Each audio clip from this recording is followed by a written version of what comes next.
cover me. Stop. My defense is tingling. Thinking about it. I need warning. I know my duty. Faster than a speeding bullet. Pick it up, baby. Pick it up. Big fuck. Here, pick a card. I'll tell your future. Come on.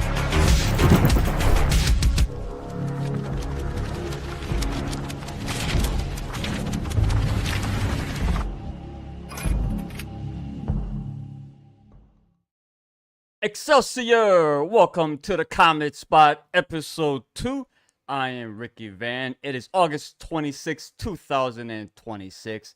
This beautiful man over there is my co-host, Joe the Psychologist. What up, Joe? What's good, bro? What's going on? Super excited. Lots to talk about. So, gonna definitely pace the beer.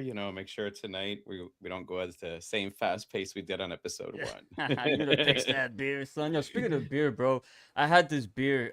It's from Kettlehead Brewing Company. It's pulpy. I was saving this for our other show, on a different channel, our Brains and Brews. And it's been in my fridge forever. And I said, you know what? I need beer today. I didn't get a chance to go out. And I'm trying it for the very first time. It's a pint. It's a 7.0 ABV. It's got this cool little guy here. See this guy right there in the little can right there? Pulpy. That's the name of it. Pulpy. I took one sip so far. It's kind of weird. I don't know. Maybe it's because I'm not used to it. But who cares? It's beer. It'll get you nice. So, Joe. Well, salute. Salute, brother. Hey, everyone. Salute. Thank you for tuning in. Damn, that conversation. I wanted to talk to you about this, Joe, because I want to highlight a few books before we get started. I picked these up on Wednesday, and these are 4 books I wanted to highlight today that I think they're worth mentioning. First of all, you know me, I'm a big Mark Spector Moon Knight fan, so I picked up Mark Spector Moon Knight issue 6. As you see, we got this gorgeous man right here, Moon Knight, with Blade, the vampire hunter. Why this issue rocks is because Moon Knight gets... First of all, the little context here. Moon Knight has a group called the Midnight Mission, consisting of his girlfriend Tigra. Yes, my girl Tigra. Also, it contains Soldier, Reese, which are 2 vampires, but they were humans, but they were turned vampires later. But they're Moon Knight's, they're some of his closest allies, as well as my man Dr. Bader, Hunter's Moon, and 8-Ball. Have you ever heard of 8-Ball, Joe? 90s I have character? heard of him. Yeah. Oh, he used to be a villain, a D-level villain, mind you, but yeah, he's on their group now, bro. So they get eaten up by this haunted house. It's a cursed house, and because the Midnight Mission, where Moon Knight and his crew reside, it's also a haunted house called the Midnight Mission. It's a Doctor Strange villain there. So, anyway, they get swallowed up, and Moon Knight does not know what to do. So Clea Strange, Moon Knight's one of his closest allies, And ex of Doctor Strange. Wait, Yeah. you say Clea Strange? They're married now. Claire, yeah. Oh. Are they still together? I don't read Doctor Strange books, honestly, so I don't even know what their status quo is right now. They barely interact in the books now because Doctor Strange is in Asgard from all places. But anyway, he ain't the Sorcerer Supreme anymore. But yeah, so with Clea's help, they reunite the Midnight Suns. We got I was going Moon to Knight, say that sounded like the Midnight Suns. Moon Knight, Blade, Robbie Reyes, Ghost Rider, Daredevil's in this group, and of course, Moon Knight himself, and Clea Strange.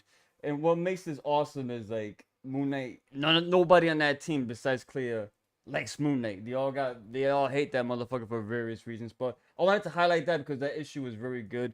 Jed McKay is the writer. Dev Promanik, awesome artist, man. His paneling is off the chain in this book.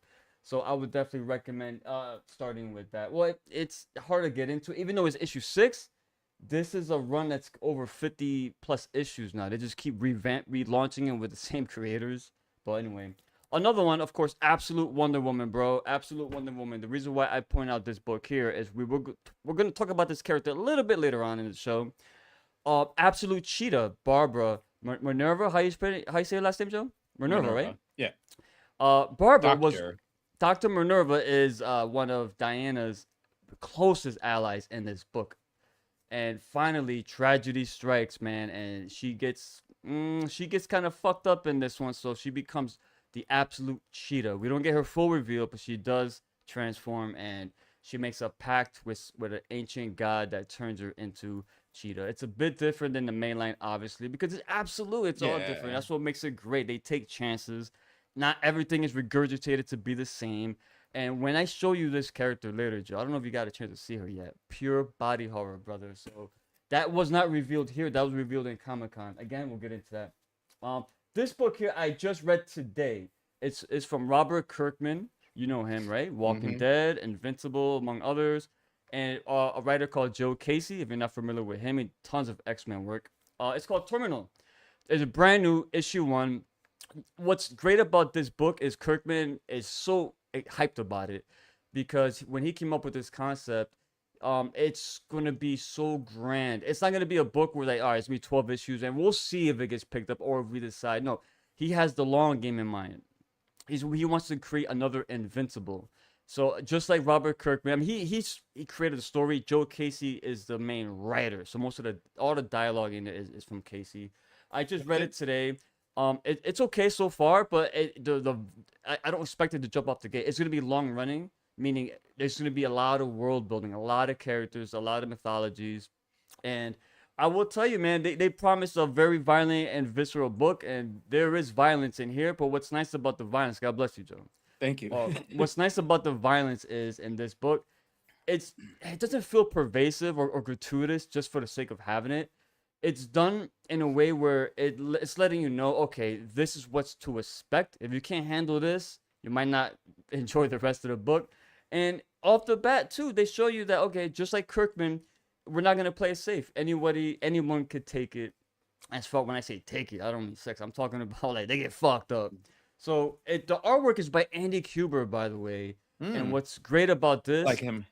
is not only Andy Kubert, but also when it comes time to doing new arcs and fill-in artists, they're gonna have David Finch is on board as art and Arthur Adams, the legend himself, Arthur Adams, which all of them kind of came together and collaborated in creating the story and the characters here.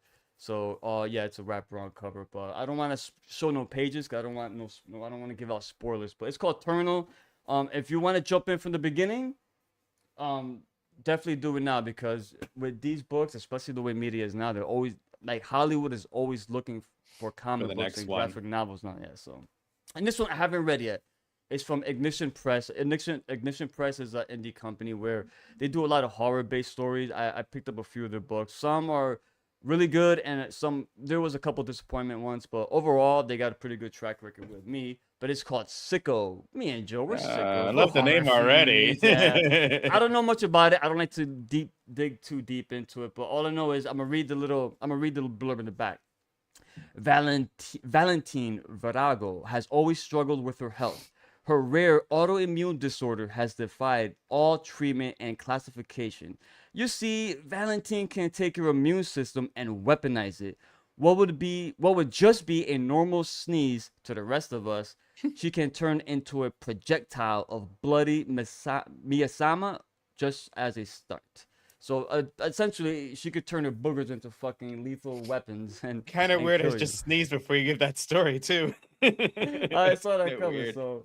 So I picked up a lot of books this week, but those are the 4 I wanted to highlight because I think they deserve some mentioning. I don't want to be here all day, but I recommend. I haven't read Sickle yet, so I can't say I recommend it, but I do recommend always picking up new books, giving them a chance. You be the judge. If you like it, you keep going. If not, you could drop it. But let's say hello real quick, and I'm sorry, the reaction, it looked really big, so it threw me off a little bit when. Yeah, what's up with that? It threw me off. Yeah. Okay, so why is it different? I was what like, up, Selena? That's good. Hey, Selena, what's going on? Get that. Oh, Harbor Fiends TV's Fourth Corner. Hey, my devilishly handsome beer brothers. New channel. Let's go. We gotta get rid of the Let's Go. We need something new for Let's Go. We'll figure it out, Joe. It's been killed to death so far. That's because so many people knows what it is. Also, hey Joe, you brought it up. You told me this, and so far I don't know the numbers, but it appears like it's working. When you told me about Masters of the Universe flopping hard at the box office, you were like, nah, man, relax. Amazon is not worried because they did not show concern about the numbers. They were actually excited for the hype that Yep. was coming out of it, and they said, "You told me wait, they're gonna wait to drop it on Amazon Prime," which they did super fast. I wasn't expecting it to come that fast, but because it kind of bombed, they had no choice. But it's on Amazon Prime streaming right now. I know P Rock jumped on that because he's missed a little bit of the movie because he got there a little late to the theater. It's But number one, a lot of I keep seeing on social media dude. people once again talking about, killing me. wow, what a movie, what They're is this? killing me. You And missed I'm like, it. you should have went to the theater, but and they're kicking Oh, yeah. themselves. You know, they're saying, oh man, I should have went. But again, it's kind of hard to market these types of movies like for our generation now. Like the young people of this day and age don't give a fuck about He-Man and the Masters of the Universe. They don't have that connection with the characters. They can't latch onto them. But they're discovering it now.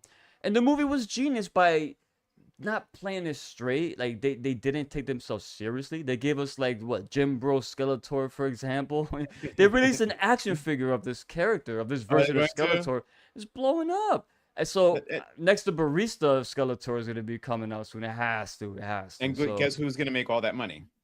Amazon Paramount. will. Oh, I'm sorry, Amazon. I say Paramount. Amazon will make all that money. But Amazon, but who owns Amazon? What studio they have? Bezos. Well, no, but what's the studio? Is it Amazon Studios? MGM. I know that. MGM? Is it MGM? Yep, MGM. Oh man. So that's why you'll see some of the, which is why Project Hail Mary, also dropped on Prime. Cool. And in case you missed it, for the people who also did not go to the theaters, on HBO Max, Mortal Kombat 2 dropped, and they've literally in the last couple of days, same thing. People are saying, "Oh man, I should have seen this in the theater." They're seeing an uptick not just on the first one and obviously views on the second one, but people are now checking out the older ones to do the comparisons. Mhm. So we've said this before: go to the theaters. You're missing out an opportunity to see some of these movies on the big screen. And those two, it's funny, they both, I think Mortal Kombat didn't do as bad in the theaters as Master of the Universe did, but I don't literally think so, they yeah. dropped within 2 days of each other, and on their platforms, I want to say I think they're the Right. number ones. So Mortal Kombat, the second one, I believe, was absolutely better than the first movie. It was a For lot of sure. fun. They got Shao Kahn right. He was great. I mean, the first one disappointed me. I don't like the whole, what was it, chakra, whatever they came up with, like how they got their power. That was kind of goofy. but they got rid of it. There's no mention of it at all in the Good. second one. Yeah, And the writers noticed that. Yeah. Because they were trying to build their own universe of it. It And they were reminds like, me let's too. just What else? stick I don't to- want to say it now, but they did something else that they were hearing all the fan backlash about it. So Creating a new character. yeah. So Cole. yeah, Cole Cole Young.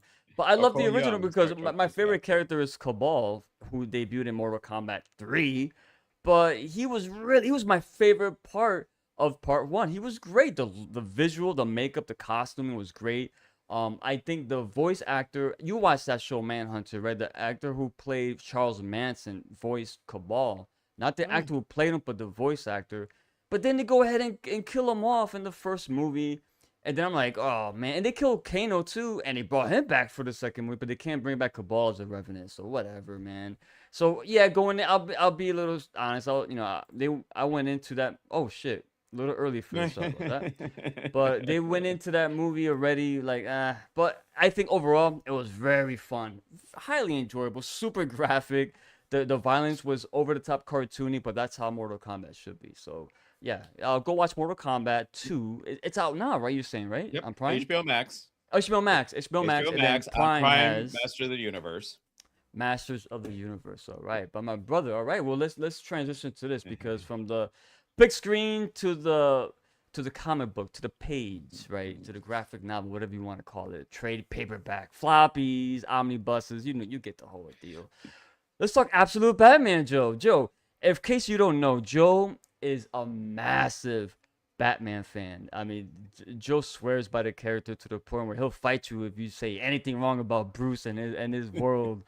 I'm exaggerating, but no. The way I have a passion for Moon Knight, my man here has a passion for Batman, even greater, if you ask me, because it's been stewing longer in his brain and in his heart. But I was waiting for Joe to read Absolute Batman because I think this is next to Frank Miller's Dark Knight. I think this is the big status quo that Batman needed, and not just Batman, but comic books in general, because the explosion of the Absolute Batman line and the Absolute universe line in general, Wonder Woman, Superman, Wonder Woman, Flash, Green Lantern, Martian Manhunter. Now they have Green Arrow. So yeah, so that line is, again, they took chances. It don't feel the same. It's not like Ultimate Marvel where, yeah, some origins are different, but the characters are pretty much the same visually, and their characteristics are pretty much the same, right? They're not out of character at all. In the Absolute universe, what's good is bad, and what's bad is good, and everything in between. It flips everything around upside down on its head. So we're gonna talk about that. Adam, what up, Adam? Hey, Adam. Adam, Thank you for joining. so we're gonna talk about Absolute Batman. We're not gonna talk about the whole series. Joe has not read it. We're gonna talk about the first trade paperback, issues 1 through 6, titled The Zoo, which is written by Scott Snyder, artwork by Nick Dragotta, and of course, issue 4 was illustrated by Gabriel Hernandez Walta. So they had a fill-in for issue 4, which was Bruce's origin, Absolute Bruce. But let's start. I'm gonna start from the beginning. And colors. The colors by the great Frank Martin, great guy, and Marvel, DC. This guy has worked all across both universes right now because he's that good. But upon first read, Joe, I wanted to tell you that. I want to ask you this. I've been curious because this guy's different. He's different. Upon first read, what differentiates the Absolute Batman and Bruce Wayne to, the mainline Earth? Is it Earth Zero? Because you're the DC guy. Earth Prime, Zero. Earth Prime. Prime. So I'm gonna say mainline. I have to check because I'm gonna say mainline just to keep it simple. What differentiates Absolute Batman and Bruce to the mainline Batman and Bruce? What jumped out to you as far as the biggest differences, my brother? Well, first of all, was the age of the two characters, because in this one, Bruce is 24 years old, whereas OG Batman, depending on how far you've been reading him, or he's somewhere between his mid 30s to early 40s, I would say. Good question. Right now, that's you talk about. But when the original Batman book came out, I don't know if you read the original stuff, but was he always around like late 20s, early 30s, or was 30s? He always, I would say 30. Yeah, because he's had a couple of women. Characters under don't his, age, man. They don't. But he'd had a couple of women under his notch through the years, Right. So that's why I always put him to be somewhere, late 30s, right. early 40s. The body is like completely different. I mean, this he's like Bruce 6'4", has, right? What is yeah, he like? this Bruce more, has a baby face. He's almost 7 feet, I think. I think it was 6'4", but if 6'4", was it suit, 6'4"? yeah, and I forgot what the measurements were with the I don't suit. have the book on me. It has not there's a panel in the book where they actually show him like at a police lineup, or what do you call that show when they take your picture next to the fucking they got the height measurements behind you. So with the boots on, he's 7 foot in the Batman See? outfit. There you go. So I knew it. I knew he was closer to 7. Yeah, so I think The he was big like boy. he's like 6'4", which is another thing. And then when I showed Adam the book, I'm like, look, I need to show you how. I'm like, Jesus Christ, he's huge. I'm like, look at the fucking thighs on him. Yeah. There's like the biggest legs I've ever seen, and it's beefy weird. man, bro. It made me think of the old the old 90s artwork a little bit, with the exaggeration of some of the body parts. It's very stylized. Dragotta's art style is very stylized. Yes, so I did notice that. And then, the thing is, obviously, when you've got the two, as far as the age difference, is the fact that OG Batman, would have figured out a lot sooner who Black Mask was, whereas new Batman, Absolute Batman, sorry, I can't say new, Absolute Batman, he's young. Yes, he's had some training, but he hasn't had the years of experience that, OG Bruce has. Mm-hmm. Therefore, he relies more on the physical part. I mean, again, listen, I'm in my 50s.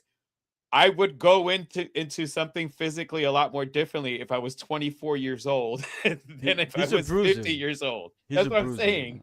So he can go, so sit there and was like, all right, let's go ahead and fight. Because, you know, at that age, you can be able to take a little bit more of the impact. You got a little more stamina. You know, your body can take a little more. As you get older, it's just not going to work that way, which Yeah. is why OG Batman, you know, he learns how to take you out without having to get too physically involved with you. But that I'm was glad you like the said main that, thing yeah. that stood out with him. Because the mainland Batman now, if he's in trouble, if he's in a tight spot, you know this. He's gonna go to his brains first. He's gonna analyze the situation, see how he can get out of here, as sleek or not as stealthy as possible with minimal collateral Injury damage. Yeah. and But this Batman, even though they do say he's very intelligent and you know, he's a tactician, he's an engineer. So we'll get to this, but he the entire city of Gotham, he took first of all, I wrote it here because this is very interesting because I didn't realize this, but my man, he studied applied mechanics, chemistry, criminal psychology, military theory, social culture history, and then once he got back to Gotham, he worked at a power grid, the water department, in sanitation. He was an intern at City Hall. He learned Gotham in and out because before he settled in as an engineer. So the entire city of Gotham, and he talks about how the bats, what's the shit that the sonar that the bats use? It's a term. Anyway, they use sonar essentially to map out the environments, and that's how they're always one step ahead of everyone. And Bruce applies all of the attributes of a bat into his character here. And you mentioned again the fighting styles. Did you look at the back of the book when you got Nick Dragotta's character sheet when he first designed them? Yeah. Everything is practical in his character. Like for his cape, the way it's designed, he could actually use it to like walk on it, to hang himself upside down, use it as a grappling hook. It's got like so much functionality that's based off of a bat. That's more engineer like than the detective is that, because he wasn't like a scientist, but he did study chemistry. So as you read more, you're gonna see how much more intelligent he is. And I would say he's going to become more of a detective because the Alfred in this is also a little bit different. So I'm glad you brought that up. Alfred is, you know, you have like the butler, and at first when introduced, yes, there was this background that he's retired, but it was around the 80s and 90s that it got really heavy, especially after the animated series, where Alfred is, you know, retired special forces for like military. Like the man knows how to fight and how to heal, you know, not heal, but be able to take care of wounds. And in here, all the stuff that you read off was basically the all the stuff that Alfred on him watching and investigating Bruce, because he figured out quickly that Bruce was Batman, for one. So it's like he just came into town. Everybody else hasn't, like his friends haven't figured out. And you know, Alfred, and I really like this guy. I like, you know, because it gives me, he's a bit of a feel of the Alfred that you got in the Gotham series. I don't know if you ever watched that, but I started it, never finished it. Well, the Alfred there was kind of like this, and then a lot younger too, by the way, than the butler Alfred that we're used to. and a little bit like the Pennyworth. So I did like that, the fact that on this, you know, it's already changed the dynamic that Bruce always loved Alfred because Alfred was there for him after his dad died. You know, so he was always his confident. He was, you know, it was his father figure. Yeah.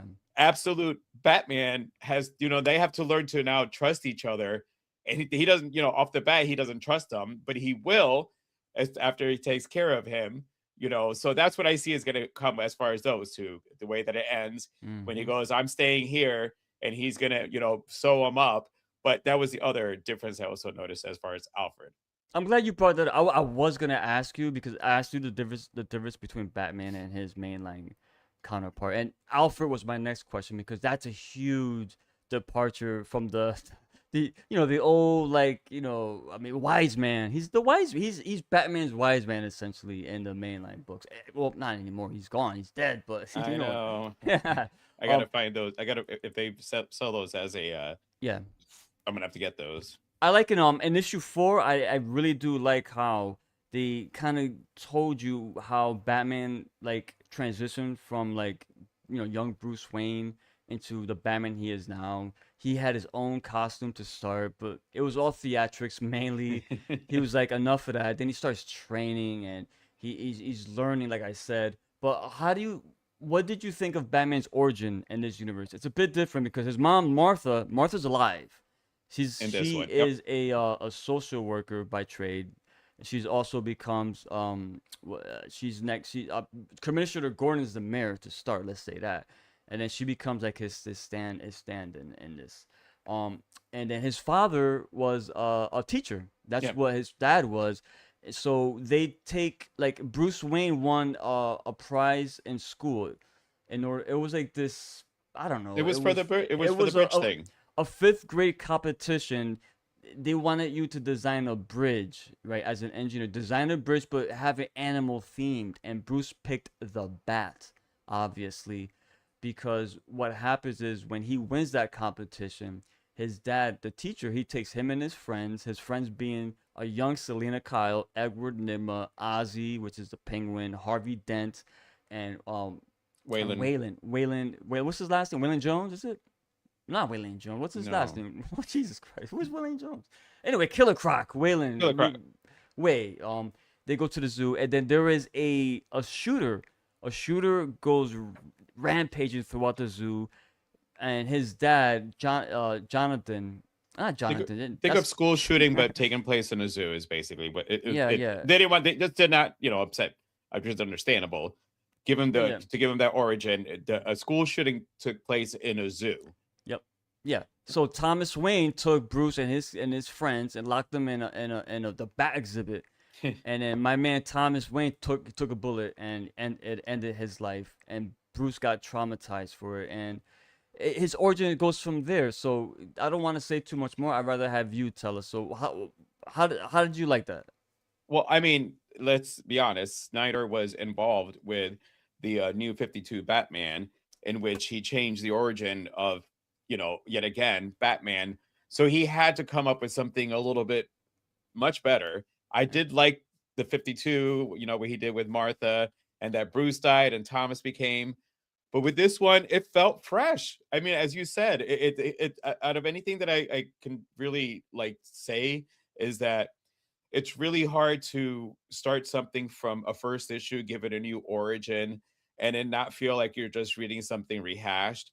Like, it's fresh. It's a whole new take on characters, making the fact that his future rogues gallery are all friends with him, as kids, and all know that he is the Batman. So it's not like most of them, Edward for the beginning part was trying to figure out who the Batman was. That was like kind of his, they met and then he wanted to find out who he was. Well, he already knows who he is. He figured it out too.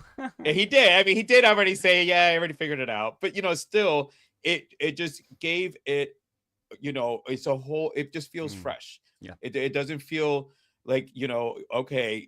They mentioned they were going to the theater, but they didn't make it to the theater because they did talk about that they were going to go to the theater. I don't know if it was going to be after the same day at the zoo, or a couple days later. But the theater is broad, so that didn't end up happening. But I liked, that Martha wasn't. I like that they weren't rich; they were middle class. Struggling. Blue collar. Bruce collar. is a blue collar character here. Yeah. Him taking all the jobs. It just made me think of a Gen Xer. Gen Xers, they can do different jobs. Put them in the spot, tell them what you got to do.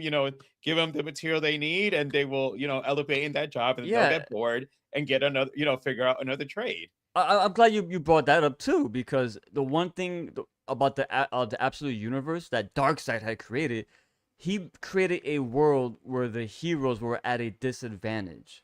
So whatever gave them the upper hand, Bruce being his wealth for one, obviously, he don't have it.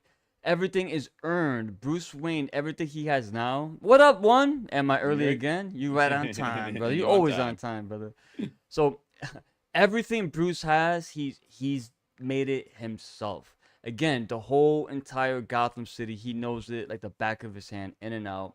And as you progress throughout the series, you're gonna see he has so many like hiding spots, caches, Well, booby traps, everything. So and he yeah. goes to Eddie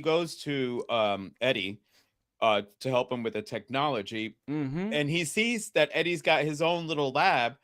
But as you said, by him taking all these jobs, he ended up using empty buildings that were basically that the No Maronis one's looking for it. they're Yes. using as basically, Money laundry, yeah. money laundering. So Yeah. he's like up on the top of all the buildings.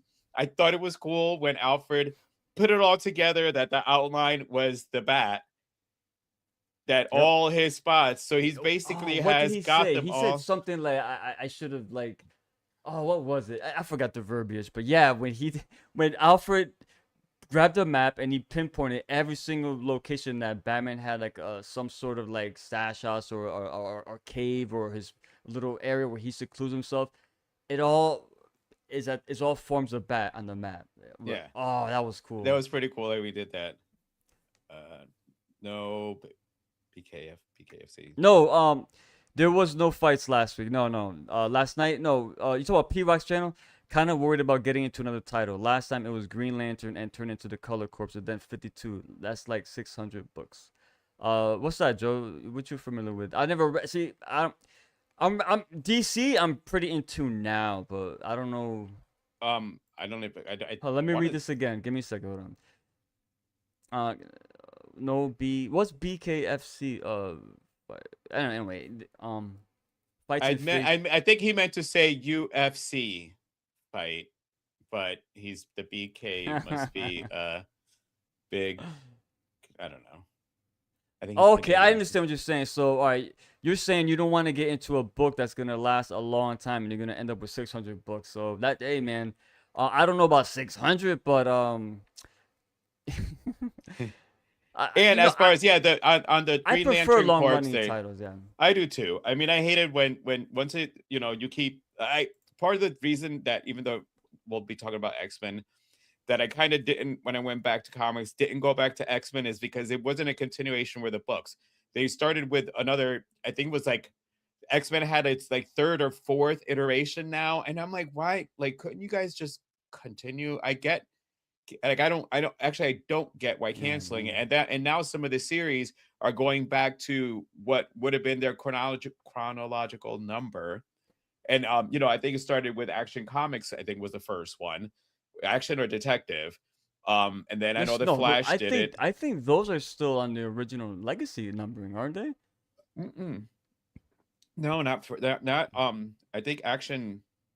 I'll have to look at that, but I can swear that that like, for a little while there, everything maybe Detective, but I'll have to look at my ask box me of about books. Absolute Green Lantern. I could tell you everything, but yeah, mainland. No, I'll look at my mainline box Green of books Lantern, because I want to say Detective Comics started when Snyder and all them when they did the 52, they started with that one #1 again.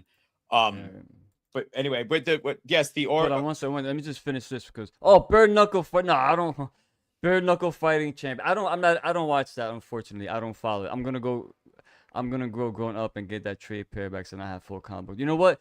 I'm a collector. That's why I buy the floppies. But if you wait to get the trades like Joe is doing right now, that's not a bad option. It's not a bad option, especially if space is a concern.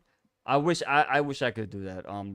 The X-Men 97 intro has been a ringtone download somewhere. That's my go-to pump up beat before I brush my teeth in the mornings. We're gonna talk about X-Men coming up, so stay tuned. Stay tuned about that. And yes, I agree. That theme is amazing. We were gonna go back to the X-Men as soon as I saw yours. We're staying on topic. That's why we're gonna get back to it. On top. Once we make sure that we didn't talk X-Men 97 yet, so yes, we'll make sure to hit this one for you, Lex. Don't worry. We got you, girl. All right, let me ask. All right. Let's go here. So let's talk about his suit, his gear, his weapons, his fighting style. Now he is a brawler first and foremost, but Alfred says he's also trained in Muay Thai and Brazilian Jiu-Jitsu, and it shows. Joe, chat me up, brother. What you think about his design? I first got to say that the fucking cape is amazing. Right? It's probably the best bat. Actually, the whole outfit is awesome. And I'll hit on a couple of things there, but the cape itself, because I really love that it came from the idea of the bridge that he built. Yes. And then when he, was looking, you knew when they showed the little panel of all the stuff that they say that bats do, that all that was going to come into play. And showing him walking like over them, the way that he, latches on to the bottom of things to look like a real bat. And it's not magically powered. It's not some entity. It's all, construction work that he did. He's an engineer. Everything is practical. And so I really, really love that. My other favorite thing is the ears that can either be knives or they can be batarangs, or he can make them click a different direction, like he took out the Black Mask eyes. This is probably aside from when he did, like the bat armor one, because I do like the bat armor one, but this is gotta be so far out of like the bat, outfits. This fucking kicks ass. How do you feel about his emblem on his chest becoming an axe? Dude, that was fucking. I'm like sitting there because I saw him I was like, oh, he's gonna pull out a stick. All of a sudden it was like click, and then it was Click. the axe. I'm like, damn, everything on his body, the Yeah. whole thing. And I really like that because it, with I wouldn't say Earth Prime because I kind of know Earth Prime a little bit more. Earth Prime, Batman, he has his utility belt, he has his tricks, but his whole outfit doesn't have a bunch of tricks the way that this one does. And it does kind of, at some point you do gotta wonder where Bruce did get some of this money from, because I know that he's got his jobs, but he still has some able to build and make things. So some money. Well, had he to come from explained it. He somewhere. explained Did it. Not, all right, he didn't. No, not. All right. Let me rephrase it. It ain't like he explained how to get the money, but he explained how he could make things work out of just practical items. For example, there's a shot in the book when you see the Batmobile. You think it's the Batmobile, right? But when the scale pushes further and you see it's a tiny radio control RC car and it goes underneath the big truck and he hits the button on the trigger and it causes an explosion. It flips the bed. It just flips it up into the air. And he explained all that cost under $1,000 essentially. He did, yeah. I mean, Yeah. like I did notice that because that was at the beginning. Because as you said, issue which I got. And I'm sure he knows how to get like a lot of surplus items. Remember, he has a lot of he resides in a lot of empty buildings, and I'm sure there's a lot of scrap metal and shit like that. So Right, he's good resourceful. Point. He's no, resourceful. good point. That gets my argument. But I do have to say the Batman dump truck. And that's another thing. Another fucking like, awesome. Again, wait till you see the official Batmobile. Wait till you see I thought everything in this. It's not supposed to be sleek and pretty. It's supposed to be raw and ugly and practical. It works. And as far as the suit, it's also a defense mechanism too in mind, because there's a scene here when another character jumps one of the party animals. One of the black mask, the guy he cut his hand off, he came back for revenge. He jumps on Bruce's back, and Batman just hunkers down and shink. These metal spikes comes out of his fucking shoulder blades in the back, and just impales the guy. The guy's stuck on Bruce. I can't get out. Get up! Get me off this guy! And Bruce. I laughed at that. He releases it, dumps the guy in the back, and with his cape, he grabs him with a grappling hook on the edges of the what were they called, Joe? Like. Because it goes seam by seam, and then it has material that it stretches and expands, and at the end is a hook, and that hook grappled around the guy's fucking neck. A grappling hook. Flips him right over and boom, lands right in front of Black Mask. Like, he's a brawler and I like the word bruiser because that's what he does, bro. He's a bull in a china shop, Batman, not world's greatest detective, Batman in the story. Thank you. That's exactly correct. Yep. But it's still kind of far-fetched, monstrous anime artistry. Sometimes some things we do like to a T, like reinforce what we do. Like it's funny you mentioned anime. Nick Jagoda, the artist, is a huge anime fan, and a lot of his design is inspired from anime. I'm not gonna say what it is, but wait until you see what he does with the Robins, and that just screams Japanese anime. That's all I'm gonna say. I'm looking forward to that. But yeah, no, the whole everything that literally fucking love it. It's a fucking kick-ass Batman as far as everything that he's got in his repertoire. As awesome as Batman is, this book is notorious and infamous for the absolute take on his rogues gallery. Batman's rogue gallery is it's up there. It's probably number one in all the comics, depending, who you ask. But for the most part, I won't argue against it. But I'm a Spider-Man fan, so I'm more biased to his rogue gallery. That's why I say that. But if you put my life on the line, Batman, his rogue gallery is that fucking good. But in this universe, again, every villain so far that was reintroduced in this world has been fucking phenomenal. But I found it very surprising that the first villain, and it's by design, was Black Mask. One of the characters I know the least about. So I'm going to turn to Joe. How did you think the absolute Black Mask, how was he compared to his Earth Prime version? And do you think it was the right decision to start this story with him? Well, they actually made this Black Mask to be a lot more, at least connected and stronger, as far as against with the government and criminals. He was a little bit more powerful than the one you get in the Earth Prime one. I wasn't a fan of the helmet for the Black Mask, I will say, and especially the Dr. Justice, because can you explain what's up with him and his family? Head, all had the helmet. Yeah, it's to protect them. He just wanted to make because that way nobody knew what they looked like.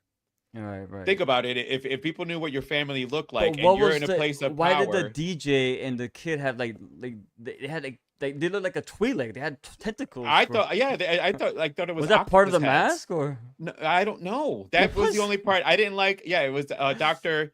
Damn it. What a J, Jupiter? I don't know. Justice? But either way, but I didn't. It looked weird. It looked weird. It looked like octopus heads. I will say though, I've at first glance, I thought the same as you. The helmet, but that helmet has a lot of uses, and it will come into play in a very important part later on. So you'll learn more about it. But yeah, that was the only thing, is that I just wasn't a huge fan of. I like the look of Black Mask, and in the cinematic universe, he was actually Harley's main villain in the Birds of Prey movie. That I know Black Mask from it was an older book it was a DC, but the name escapes me. But well, Ewan McGregor played him in the movie, and he did it. Birds of Prey. That was Black Mask. God, you're right. So I forgot about that shit. Ewan McGregor was the villain in that movie. Yes, God, that's what I'm saying. Like God dang. But when they showed that this Black Mask, when it came to fighting, would be able to fight Batman, especially when he broke the I forget what Commissioner Gordon? Bullock. No, Bullock. Oh, Bullock. Yeah, Bullock. Yeah. Harvey. He had said that guy was whatever rate the boxer was, and he breaks his arm, and then he got him in a chokehold, and he's tapped. Yeah. Then you're seeing the panels. The guy's tap, and all of a sudden the hand goes down. Yeah, and then he's like, yeah, I think he's done, and he's still sitting there He's like, all right, yeah, no, he's good. Don't worry. Yeah, no. I want to know what he made told the Bullock. character that way. Yeah, because he flipped him. He was. No, he Bullock paid was. Him. That's what it was, right? Bullock.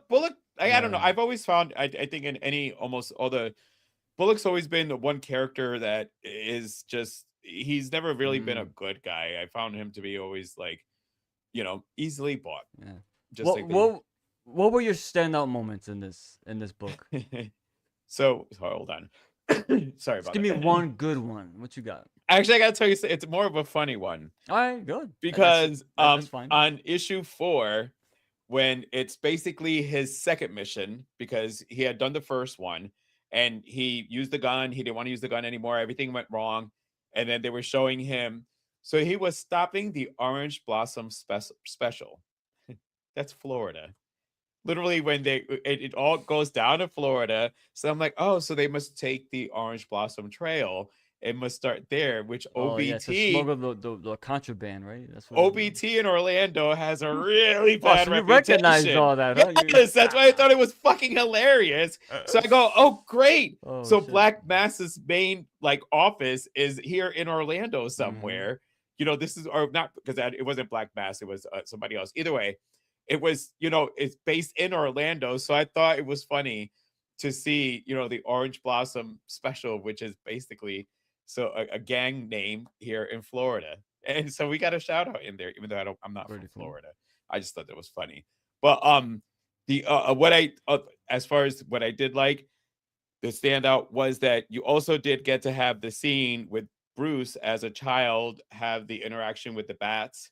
And when Mhm. Jim found him, how he had been covered with all the bats. And at first Jim couldn't see him, and then he lets out the scream. Like when they show that panel of him screaming, like in my head, Yeah. I fucking screamed because I was like, I would be freaking the fuck out with that many bats on me. Hell yeah. So, I'm but claustrophobic too, bro. truthfully, and as generic as gonna sound, standout was just period the whole thing. Yeah. This was much better than I was anticipating, to be honest with you. Yeah. My one of my all right, there's two, but I'll make it quick. One was when Bruce took the bribe from Black Mass, supposedly, and all the millions and millions of dollars that he was paid to kind of turn the other cheek, he took it and formed the money into a giant bat logo on a big ass fucking spotlight, and he burned the money. And Black Mass said, "All right, deal's off. Party animals, get him." When Batman went to town on these dudes, that's the scene I told you when the spice came out. But just how big he is and how just his presence alone was that fight was great. Yeah. And that's the scene too where also you mentioned when he had Black Mass and Black Mass was choking him with the fucking what do you call that shit? It's like the tight wire and you wrap it around Isn't it someone's Garrett? neck. Yes, the Garo. He was choking him, and then again his ears were and the pointy side was now, and he's like headbutts him right through the fucking eyes. But I laughed my ass off when he grabbed the little kid and he put the life vest on him and he rolled him up and he kicked him into the ocean. Yo, bro. I call that Him. that's a sea punt. You sea How punted cool it. was that? It How was cool awesome. was that? And I will say, rereading this, I didn't realize how much shit they foreshadowed that came into play issues way later. So now I'm like, oh my god, I gotta go back. We're gonna read it anyway, but I can't wait now. I didn't realize that the Joker was in the very first issue. Completely forgot about that. But the last thing I will say about this, we'll end it here. The conclusion. How did you like how it ended, and are you looking forward to what's coming next? You mean Abomination? Ooh, I already bought it. So it's sitting up there. So you like the little tease with the Joker saying "Get Bane"? Get Bane, I did, Get yes. Bane, So yeah, I guess that's what the storyline is, or the whatever the is it another 6 issues or do you Yep. remember? Yep. It So is the first 2 issues, it goes kind of on a different direction. Marcos Martin, an amazing illustrator, illustrates these 2 issues, and it's going to introduce to you Absolute Mr. Freeze. And then once those 2 issues are done, the next 4 will concentrate on Bane. So you're gonna get, you're familiar with the artist Jock? Remember that classic Joker cover? It's just Joker and his face looks all crazy. It's all like stylized, and it's from like the 2000s. Is that Anyway, from, like, if I show you the cover, you'll know what it is. Anyway, he does Bane's origin issue. Again, every time there's a fill-in artist, they're superstars. They're really good. They're not in-house artists like Marvel be doing. So yeah, look forward to that. It's gonna. I can't. This book was good, but honestly, it's the weakest of the bunch. It just keeps getting better. I'm looking forward to it. And better. Trust me when I tell you, bro. It's really good. So I'm glad you caught up to that. Joe, let's transition to this now. X-Men 97. We're gonna be talking about episodes 5 and 6. And before we jump in, I just make sure that we get, because I don't want to miss them. So yes, my fave was X-Men 97. My dad and I watched it together. I was 7 at the time, watching it with him. Rewatch it again. If it's been a while, I went back and did it. It was actually pretty awesome. And when you rewatch the new one, you're like, damn, the artwork is so much better now. It keeps it keeps true to the animation, but it's just better. We had one more in here. Hold on. Oh, yep.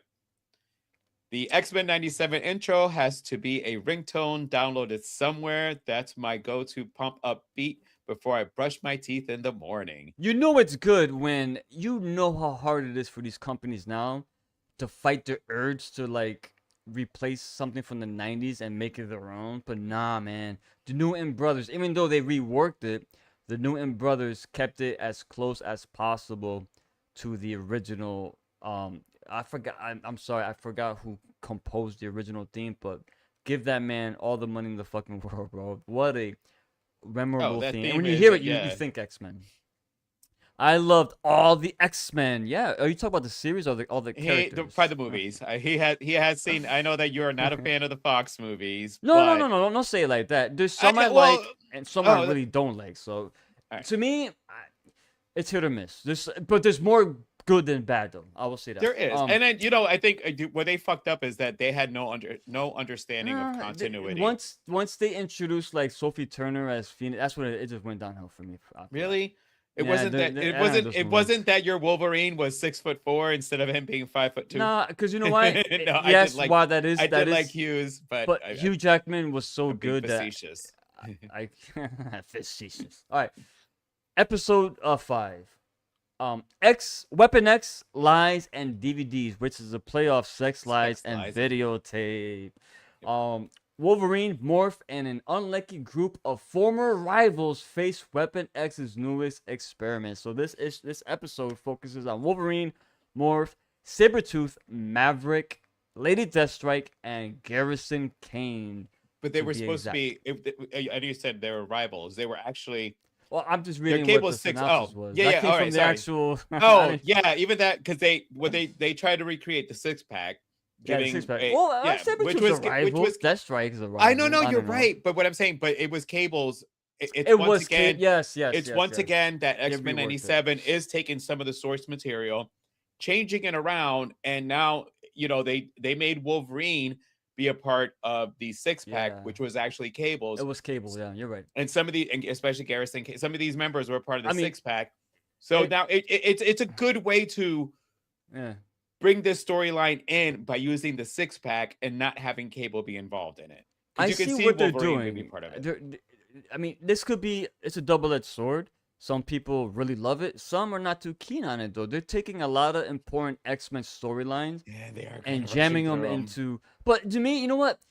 You're never gonna get to everything. They're already signed for season 3 and 4. Yeah, but it's already how much history the X-Men has. You know what I mean? So yes, I know, but I know we didn't cover when they did Inferno, but I was just that was the one thing. Inferno is one of my favorite of the X-Men crossover storylines, and I felt it was really rushed for that the previous season.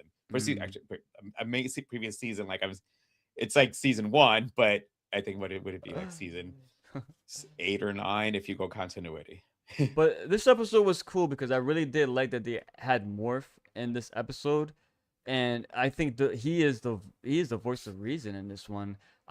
This is a character that was the Changeling in the original comics, but when the X-Men 97, the original X-Men series came out, not 97, the original 90s one, it was more like 92, 93, give or take around there when it first came out. Because it was 5 years. Yeah. So they changed it to Morph, and they wanted their own original character for the series. The problem is they killed him off in like the first 2 episodes or something. Yeah. Like that. Then they brought him back, and he was a villain, and then this and that, and not good. But I like they resurrected the character and made him so good. He's one of my highlights. I'm not even talking like his transformations. Just I love the contrast between him and Logan. It's a good juxtaposition between like philosophies and just they see things and do things and they go about things a different way, but they're best friends. Logan, don't forget, Logan was the only one that really wanted to go back and go after Morph in the original series. So they keep because this is related. This is the same. It's the same story. So people forget that there's a lot of history there. But Morph does transform, obviously, and this is all I always look forward to these. He impersonates Wolverine himself. Puck. I love Puck. Alpha Flight. And speaking of Alpha Flight, Sasquatch and Vindicator as well. The Thing. He does Ben Grimm in this one. Deadpool, Silver Samurai, Cyclops, Jean Grey, and Spider-Man. I was like, yay, we got Spidey. Yeah, so that's always good. I'm still waiting for him to do Moon Knight. I swear, Joe, if that ever happens, you may not see me here. I may just You'll pass out. nerdgasm. Yeah. Anyway, the villains. Weapon X. Dr. Abraham Cornelius. Who is this motherfucker, Joe? What? Who is he? Dr. Cornelius. Weapon X. The doctor that. So Oh, Wolverine, he lies to everybody. Hence where the lies come from. And he says, listen, Dr. Cornelius has resurfaced with the Weapon X program. Let's go take him down before he makes more people like us. But that's not what Wolverine wanted. Logan wanted to get his adamantium back. But don't forget Magneto. And I apologize. I thought you were sucked it out of asking him. me in the comic books. I'm like, I did not do the Nah, research it's on the all comic good. book. No, you It's did. all That's good. right. Like, But it just- as far as villains, we got him. But the Brood is Yep. very they're the highlight of the episode. And Omega Red, our man Arkady Rasovich. He is in this episode. Remember, he was captured in the previous series, and he shows up here as once again like so he- captured. They're He's from a captor. Yeah. They kept Well, up to and it, when you so- mentioned as far because you mentioned Wolverine and Morph in the beginning as you started talking, the other Yep. thing is that this is a toxic relationship for Morph because It Morph is. is in love with Wolverine. I think you're right. I think He you're right. is. He when Wolverine was injured. Give me some examples of what makes He already you... did it. He already. So I want to say it was Wolverine was injured, and Morph was next to him, and he goes, "Well, I can't say it, but she can." So he turns into Jean Grey and says, "Wolverine, I love you." That's him doing it. He used Jean Grey's appearance so that way Wolverine wouldn't freak out because he was worried that Wolverine. This is after I want to say it was after he got the adamantium pulled from him, Yeah. and so Good he. show. That went Yes. over my head, bro. I'll be honest. Yeah, no, Morph is in Yeah. love with Wolverine. Like that's been, if you haven't, especially rewatch again, you will see. So Morph, it's Morph in like anybody who's been in those relationships where you say, "Well, I see the good in them." When you realize that they're never gonna fucking change, that's literally what you have playing on here. Is that Morph sees what Wolverine could be. But the thing is, Wolverine is happy with who he is, and Morph is not going to change him. So that's why it's a little, And Morph knows that, heartbreaking. And this was, I want to say, if it's going to play out the way it's going to be, I think you're going to see a change in the relationship because I think that Morph walked out of this mission a lot more heartbroken and disheartened in Wolverine than he's ever been. Yeah, You he know. walked away from him at the end. Yeah, and well, because after he's like, because he lied to them.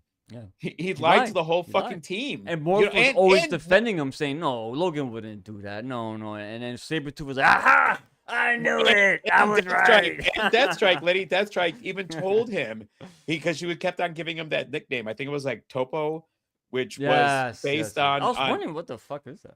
Yeah, it was Topo, based Topo, on yeah. Topo, based on an old story that they heard, where this person yeah. did everything for this person, and in the end got fucked over. Yeah. And when it all happened, it was the first time they gave Lady Deathstrike a chance to really show she's not all that evil because when she looked over to Morph and she could see that Morph was her dude. I love that. Lady Deathstrike, her whole I'm all about the subtlety, artist, bro. The artist was so great that they took the sharpness out of her and they softened her for just that moment where she's also been hurt by Wolverine. Mm-hmm. So it's the thing is she recognizes that he's in love. I was also in love with Wolverine. He's going to disappoint you. You know what I mean? I think that's where Lady He's a Deathstrike complex was going character. to. He is a You know what? complex You know what I character. love? I love. A lot of people were complaining online, like, because Wolverine, we Garrison King gets killed. By Quick. the way, Joe, real It's quick, make so it quick. fucking Make it. quick. I'm not too familiar with Garrison. I know of him, But what is his power exactly? What's his mutant I ability? will be. I was trying to remember on it. I will be He's honest a with mutant, you. right? I'm He's a assuming, right? mutant. Yeah. But it's like one of those. I want He's to from say that that Rob Liefeld involved. era where I didn't. Yeah, Even, it involved a lot more of like controlling things. I Yeah. want to say like or inorganic. He was great in this though. He That was. scene, I'll get into that in a moment. But all right, so again, Garrison Kane gets killed, and so does Maverick. Maverick is a pretty big character in Dude, the X-Men mythos. to fucking kill him off like that. And then he was killed by, I mean, the Brood. Was it Wolverine did it, didn't he? Yes. Wolverine being controlled by the Brood, he was infected, killed Maverick. So Morph and everyone else online saying Wolverine kills Maverick. He doesn't care. I got he got his adamantium back, but he showed no remorse. No. He don't gotta say it. If you look at the look on Wolverine's face after Morph leaves and he's contemplating, like Wolverine never shows his emotions a lot to people, but he suffers in silence so much, and you saw that in that one little scene there. And that's all I need because that's in character, in my opinion, to Logan. And that it will be the thing is when you It'll, say that it'll come up too probably. Well, the thing is that Logan's been alive for over 100 years. Oh yeah, He has that's done true. some really bad things. Yeah, that's true. At some point in time, you learn how to just shut that off. But it's a bit You know what I different mean? though, because it ain't like they got killed during battle for the sake of battle.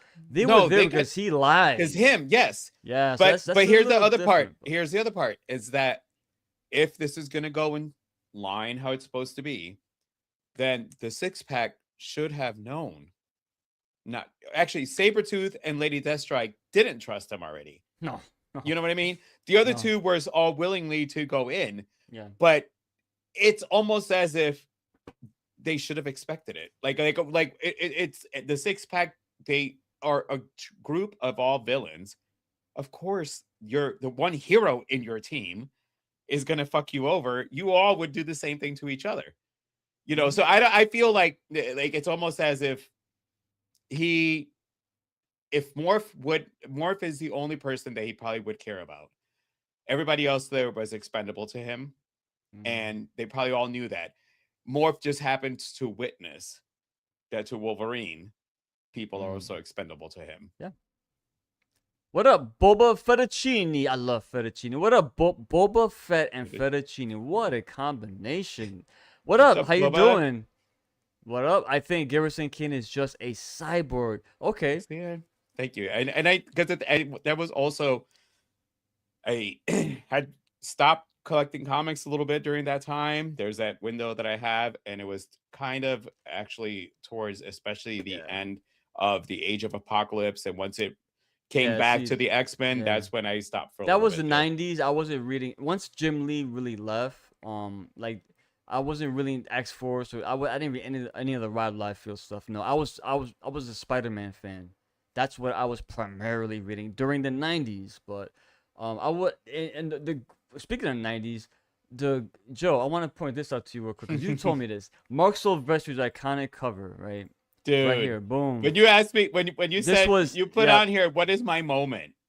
Are you fucking is it. kidding me that I didn't when they showed this, as you said, if Moon Knight shows up as one of Morph's things, when you see some scenes that are iconic, you nerdgasm. Scenes. So when you see some scenes, that scene when it happened, my head blew up. I was like, fuck, I had that issue, which is the other crazy part. So Yeah. seeing it on the screen, like in big, oh dude, nerdgasm right there. It's interesting because this show, I noticed in the previous episodes too, they do a lot of homages. Like I don't have the image, but there is also the classic Frank Miller Wolverine with the claw and the pointing that's in there. And also, if you ever played Marvel vs. Capcom, the fighting game, the video game, there is a scene there. One of Wolverine's iconic poses in that game is when he goes like this, he crosses the claws.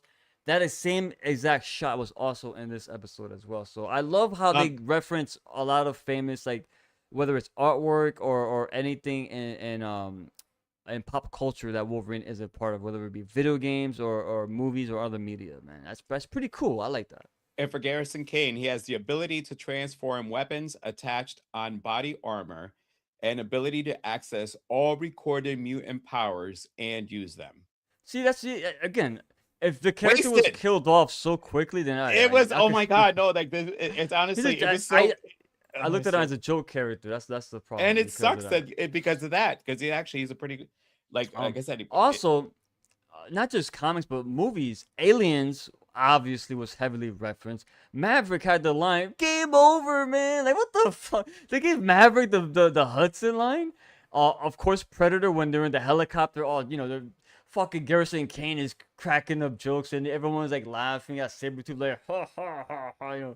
I love that. That was again that's straight out of Predator. And of course The Thing. John Carpenter's The Thing, obviously, when they were like, we don't know who is who, this and that. A lot of the paranoia that was in this episode with the Brood, straight out of John Carpenter's The Thing. So that's so cool. Lexi, like it is, especially when you see a comic book cover pop up like that. That's why when I saw that he popped it up, I'm like, I knew what moment he was gonna be talking about. Yeah. Okay. What's the best? Hold on, we have one more. What's the best era? That's easy for me. Go ahead, Joe. I'll let you answer because you have a lot. No, I'll let you go. Outback.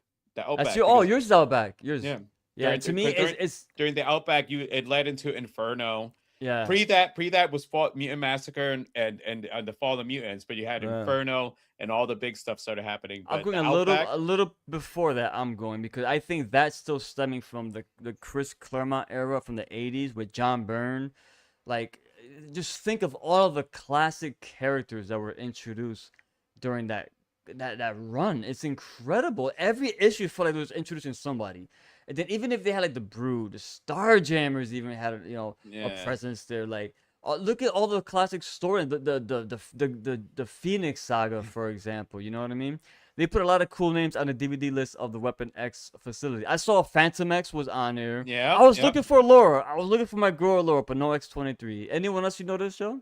I did not, but I did notice Phantom X. I noticed Phantom X quick. He needs to come on this show. He's a great character. I did notice him. So let's dive into episode 6. Danger X. Danger. Wait, no. That was the one we just did. No, Danger Room. Yeah. Oh yeah, you're right. I'm sorry. Sorry. This is the one where Xavier grieves the loss of his friend Magnus by exercising in the Danger Room, and that's how he's grieving. But the problem is this Danger Room is keeps adapting to Xavier's demands, and eventually becomes like this rogue fucking AI. Yeah, it just becomes sentient, and it takes over, and it becomes an actual character. But the nice thing about this episode too, Polaris returns, Lorna Dane from X Factor, Magneto's daughter. So she is relieved from her duties in this episode from X-Force. She gets fired because she's going too far. She pulled a Magneto. She pulled a Magneto, man. I mean, and that's what they're worried about. Because she is Magneto's blood. Dude, so they insulted insult her, and she goes, "All right, motherfucker. Well, let me really show you what I can do." Polaris, you gotta stop. No, I'm good. Let me just show them what I can do here. But yeah, that was great. I love that how this season is giving a lot of characters like Polaris and Morph some shine. Giving them character development that's sorely needed. But ultimately, yeah, she defeats Danger. Again, when I mean they take characters and storylines and decompress them so like, maybe it is. You know what, Danger. I hope that's not a one and done, because that was an actual like the Joss Whedon, John Cassidy storyline with Danger and Astonishing X-Men. I hope it wasn't just wasted on this. Back. But you never know though, and that's what I'm saying. No, that has been kind of one of my little nitpicks on as far as X-Men 97 and how quickly they go through the source material for something. For a story, like one episode. I'm hoping that we're gonna get more of Danger. Man. Oh, by the way, as far as X-Men eras, the Chris Claremont era, running all the way through Jim Lee. Once Jim Lee left the X-Men, Chris Claremont left. All right. So Chris Claremont. All right. So the whole thing, yes, but like because I know. Chris also did the Outback. That's the era. That's included. That's what I was gonna get to. That's included. Well, yes, and Chris only left because at this point, Marvel wanted to give a lot of the. You can still come closer. It's not that far. Good lord, he acts like he's gonna show up. Chris. Claremont. He got pissed off because Marvel started giving more rights to the artists to basically dictate the storylines, based on their artwork. So he got shoved out, which was an unfortunate thing that they had done. Don't get me wrong, I did love the Jim Lee era, you know, the blue and gold It teams. didn't last long though. That's why. You okay? You. Yeah, I was catching. I'm fucking with you. It didn't last long in my opinion. That's just like Tom McFarlane's Spider-Man. And I don't. It's just it was too short. By the time they were already 1 foot out the door. By the time they got to all that stuff, so. but yes, Yeah, no, obviously, yes, the Claremont era period Yeah, is the echelon, the epitome, the Inferno, Fall of Mutants. yes, You always a lot bring of that it stuff, yeah. comes from there. But yes, So- once you had Jim Lee and Liefeld come involved, well, then everything kind of went all. So the launch of X Corp was also in this episode. Valerie Cooper is not happy, and as a government official, they're trying to, Xavier's like, all right, fuck the school. We're doing things a bit different now, which is cool. For as far as the animated series, it's a good status quo. It's a nice change. And then at the end, of course, we get the return of Gambit as a 4 horsemen of the apocalypse. What is he? What's Death. He's He's going to be death, which is what. All right. Fitting. So, as far as me collecting, because when X Corps is being introduced, I was not. Yeah, like comments today. I was not. I thought we. You Yeah, no, joke. we got through them. Oh, I just didn't. Oh, you know what it is? It's not. I didn't click on it. So gotta See. go. It's okay. It's okay, my mano. If we're trying something new, normally it's him. We're switching things around, so give us a chance and we'll get this down. But everybody's been checked on. Damn it, the X Corporation. Yeah, talk about first of all, I didn't collect the comics during that time. explain that. However, What you do know. X Corporation this was when it was done. It was a way to, because at this point, and it's going to be done in the series, I feel the X Mansion is just not big enough for everyone. So X Corporation in the comics ends up having different headquarters on continents in like the big cities. Mhm. Former members of the X-Men are in charge of all those.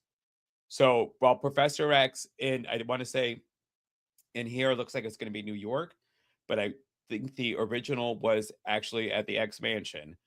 And Well, then wasn't the X Mansion in New York though, wasn't it? it is, but like it Upstate. looks like there's going to be a facility Oh, in the series. Gotcha, It looked like gotcha. he introduced a facility that's Mhm. going to be in the city. But it all ran through during that time all the X-Men titles, which was basically how you had like X Factor, X Force, all of them. They were in charge. This is the area that they were in. This was X Corporation. So it's, at some point, X Factor would become a part of it. But, if it's going to do that in the comic books, I don't know. Thoughts on Xavier and his relationship with Magneto? So, here's the as far thing. as within the narrative of this show, though. I mean, their relationship goes way back in the I'm comics, but within here. gonna say even the comics and in the show, it actually holds the same thing. Yeah, Is I would that think so. Xavier has this beautiful image of how things could be, where Magneto was always his, but The person. bud guy. He's the bud guy. Yeah. And the but he always listened to. You know what I mean? So he doesn't have, because Xavier, unfortunately, one of his greatest weaknesses is how much he cares. Mm-hmm. He doesn't know how to separate that. Yeah. He doesn't know how to see the big picture in the fights like Magneto does. Right. So that's what makes Professor X kind of weak in leadership, where Magneto is stronger. So if you look back during some of the big things that's happened and they're both together, who's the one that's really gone, well, this is what we should do? And then Professor goes, okay, but we're going to do this also. All right, so we'll go this hard on them and Yeah. then we'll soften it your way at the end. He's now lost that one person that can help balance the fact that his weakness is the fact that he lives in his regret. He regrets his decisions. He doesn't stand by his own decisions. He's actually, unfortunately, I will say, Professor X, when he's made a decision, it's always actually been catastrophically wrong, especially in the comic books. But he's not a great decision maker, and that's why Magnus was a good counterpart for him. Let's talk about Polaris real quickly. Her powers her relationship to Magneto. Obviously, it's her dad. We know that, but her story arc in general within the couple times we've seen her here. Chat me Well, up. Magneto had an affair with her mother, and she ended up being raised by foster parents, and accidentally kills her foster parents when her powers come in, kick in. And I think that Magneto used Mastermind. It was to erase Lorna's memories of having killed the adoptive parents. And she has struggled all along, and even in the comics, of the fact that she's his daughter. So she's going to turn out evil like him, but she's just as strong-willed as he is. If she makes a decision, she goes for it and she stands by it. Yeah. That's one of the strong parts about the character. As far as her powers, obviously magnetic field manipulation. Yes, I'm reading it, but duh. No, it's okay.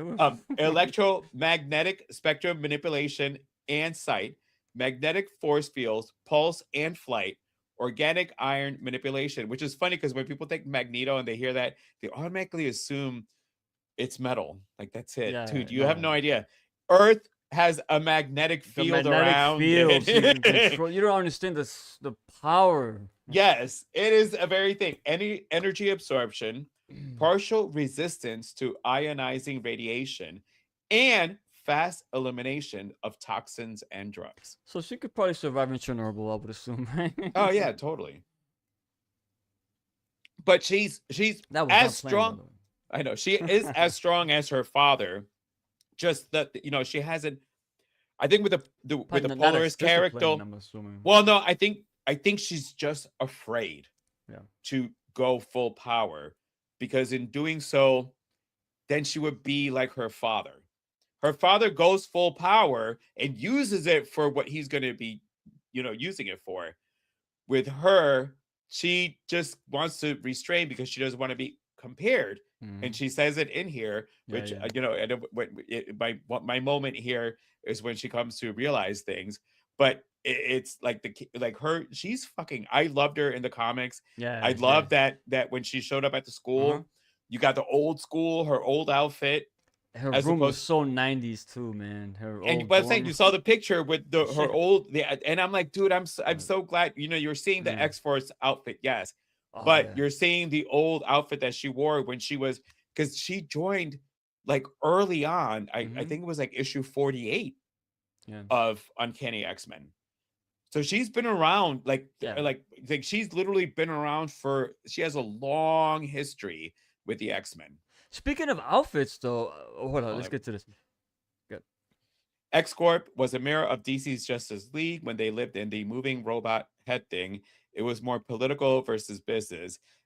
Then it was legendary stories, but some cool character origins. Well, because at this point, the X-Men now needed to fight back the way that they're being fought now through politics. Politics. Now it's going to be government. We're going to create this whole government, and now we're going to be doing that. Because when he said Justice League, I'm like, you mean like Justice League International? But Polaris confuses ICP.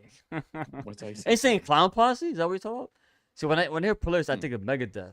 Polaris. Oh, see, I always thought that. Who is a more villain between Professor X and Emma Frost? Professor X, I think. Professor X. He's an asshole. You don't realize.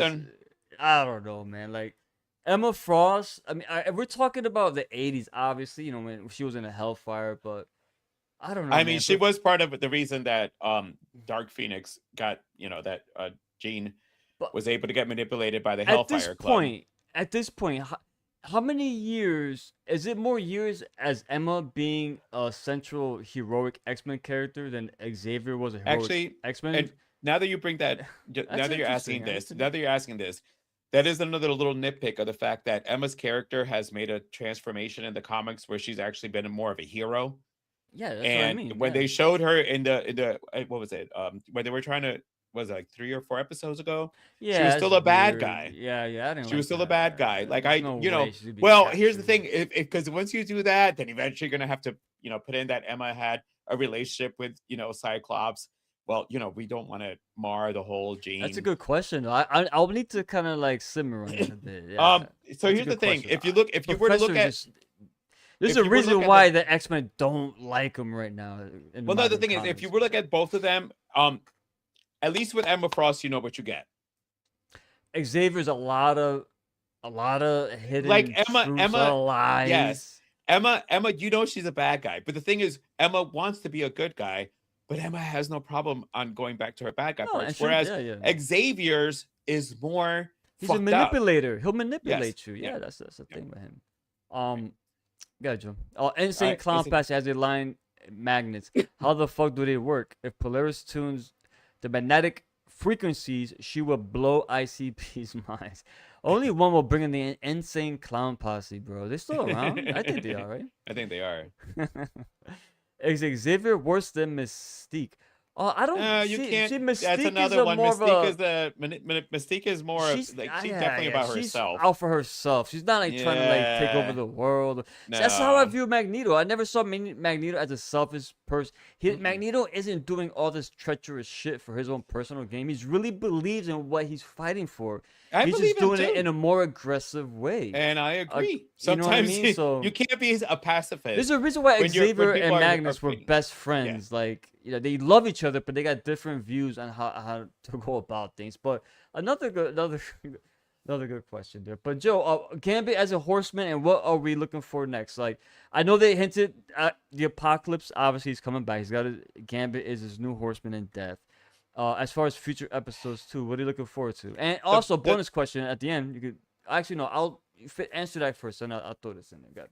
Then we'll move on. The thing with Gambit becoming a horseman is that there's a whole lot of stories that are missing in between him becoming a horseman. It's later on revealed that he actually was part of the Mutant Massacre, which when the original, I have that, I picked it up. Oh, it's like on the shelves, like right there. They don't bring him up in there, but it turns out that Gambit played a big part in the Mutant Massacre. Like Gambit has been part of a lot of bad stuff, which would fall into line with him becoming a horseman because he has done questionable stuff. In the animated series, you didn't get to see some of this stuff being played out. So because he died, in I think it was the end of season 1, bringing him back and now he's going to be a horseman, you're missing in there some of the things that would make you believe that Gambit was so easily just because you get transformed, you still are who you are, but you forget that there's some stuff that is missing in there. And it with Gambit becoming a horseman, it's another one of those little critiques on rushing storylines in the X-Men 97 But they had to bring him back somehow. They did. I get that. I mean, but the but you episode, never remember but, that great episode. But I think he should have stayed dead a little longer. or at least start talking about if he's gonna come back. Maybe Rogue, who's so upset, starts looking into him and starts finding out that he's done some bad stuff in the past.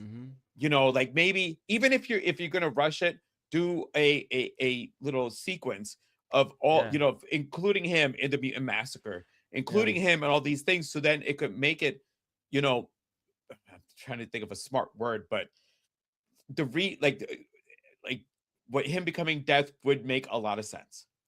I really did enjoy how, like, when a couple episodes back, I think it was when Rogue had that conversation with Apocalypse when he was what's his real Jesus Christ, I blanked. Abin Sur. When he was Abin Sur, and it's about like the love she lost, but knowing that what he's gonna do to that her love, he's gonna bring him back as a death, as an instrument of evil, a fourth horseman of the apocalypse. I like when they do that because they were having a civil conversation, not knowing it's gonna get a lot worse from here on out. But yeah, man, I'm looking forward to the rest of the stuff. Fun fact. Sorry. Wrong channel. As soon as I read fun fact, I can't help but put it that way. In Canada, there is a very old and very prestigious school, St. Francis Xavier University. They call themselves X-Men and now X-Women. But they get an X-Men when I want to go to that school. And it's in Canada. It's in Canada, dude. I'm on. You're gonna be my new friend, man. I'm all about Canada. All right, let's move on to our last section of the night. Everyone, thanks for chiming in. We appreciate that. All right, we're gonna talk about San Diego Comic-Con. We're gonna bullet points. We're gonna move through these really quickly because there's not a lot of new information, honestly. But I just want to get Joe's opinion on things. We haven't talked about this at all. We brought it up, but we're gonna hear each other's opinions right now. We're gonna start with Ghost Rider. The casting news of Ghost Rider. He is coming back to the big screen in the MCU. Now, is it gonna be Danny Ketch, Robbie Reyes? I doubt it. Or Johnny Blaze? That's the question. I'm pretty sure it's Johnny Blaze.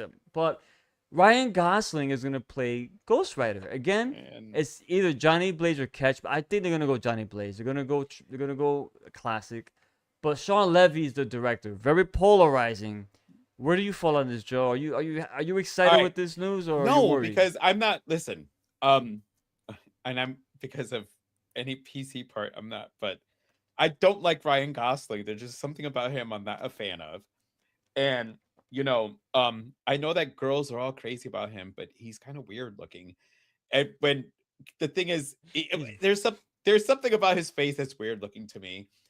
And when I found out it was going to be him, I'm like, and I messaged you, I'm like, what the fuck? Why do both Ghost Riders, actors have to be like weird looking? Because Nick Cage. Nick He's Cage, a pretty gawky looking guy. yeah, But I know, but there's that's still, his character. Gives him I know, character. but there's like the way that he actually looks. So it's kind of weird that we're once again, this actually gives cadence to the rumor that's been going on for over a year, which makes me believe that Ghost Rider will make an appearance in Avengers Doomsday, because this came out about a year ago. They were wrapping filming a last couple little things in there, and all of a sudden a rumor came out that Ryan Gosling's going to be Ghost Rider, and then it quieted down. I didn't The hear movie's that. about to come out, and so I have a funny feeling in a post-credit scene, you're going to get Johnny Cage, because they might tie, as far as Doomsday, which, we're going to be watching the trailer shortly. But, with the Doomsday character, I think they're going to include some sort of the sorcery part, of the reason why he might be so powerful, which would lead into why Ghost Rider would be involved in here, as he is from, even though it's vampire, it's magic. He's the devil powers that comes from, what I'm trying to say. From magic. So it would and I told you, and I think Mystic we talked arts. about it. We talked about it when we first heard about it about a year ago, where I was like, man, I really hope it's not going to be Ryan Gosling. But now could be worse. The rumor has, I feel, like I said, I'm going to predict, and I'm not going to give myself a challenge. I was thinking I'm going to predict, though, that there will be a post-credit scene involving Ghost Rider and introducing him. Only because it came out about a year ago, and now here we got at Comic-Con, a couple of months before the release of the movie, that this is announced. So it would get ruined.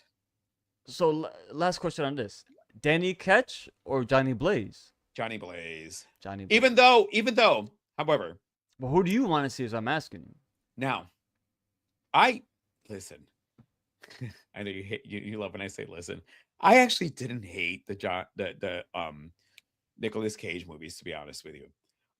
No, me neither. But because maybe we could get the other sign character. of the times. Maybe we could get Danny Ketch instead.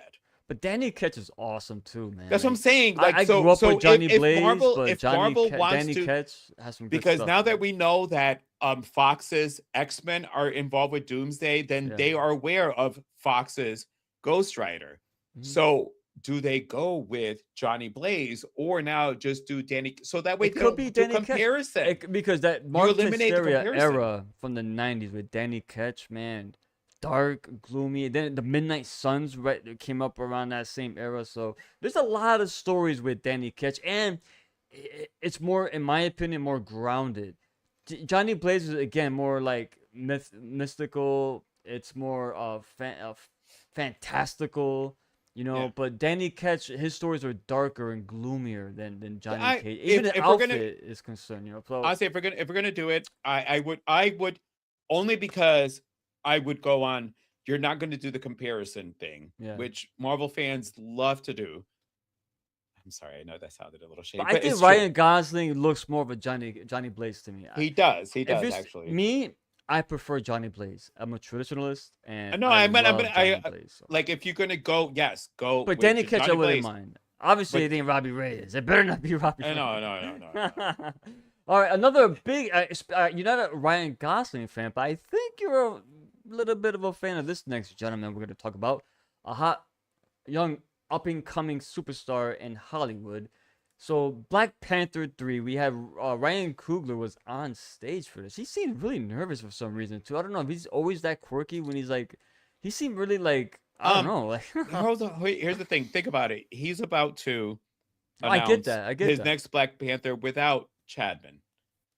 And maybe the emotions might have gotten a little bit over him, only because I think the last time he was on there was when he talked with Chadman. Yeah.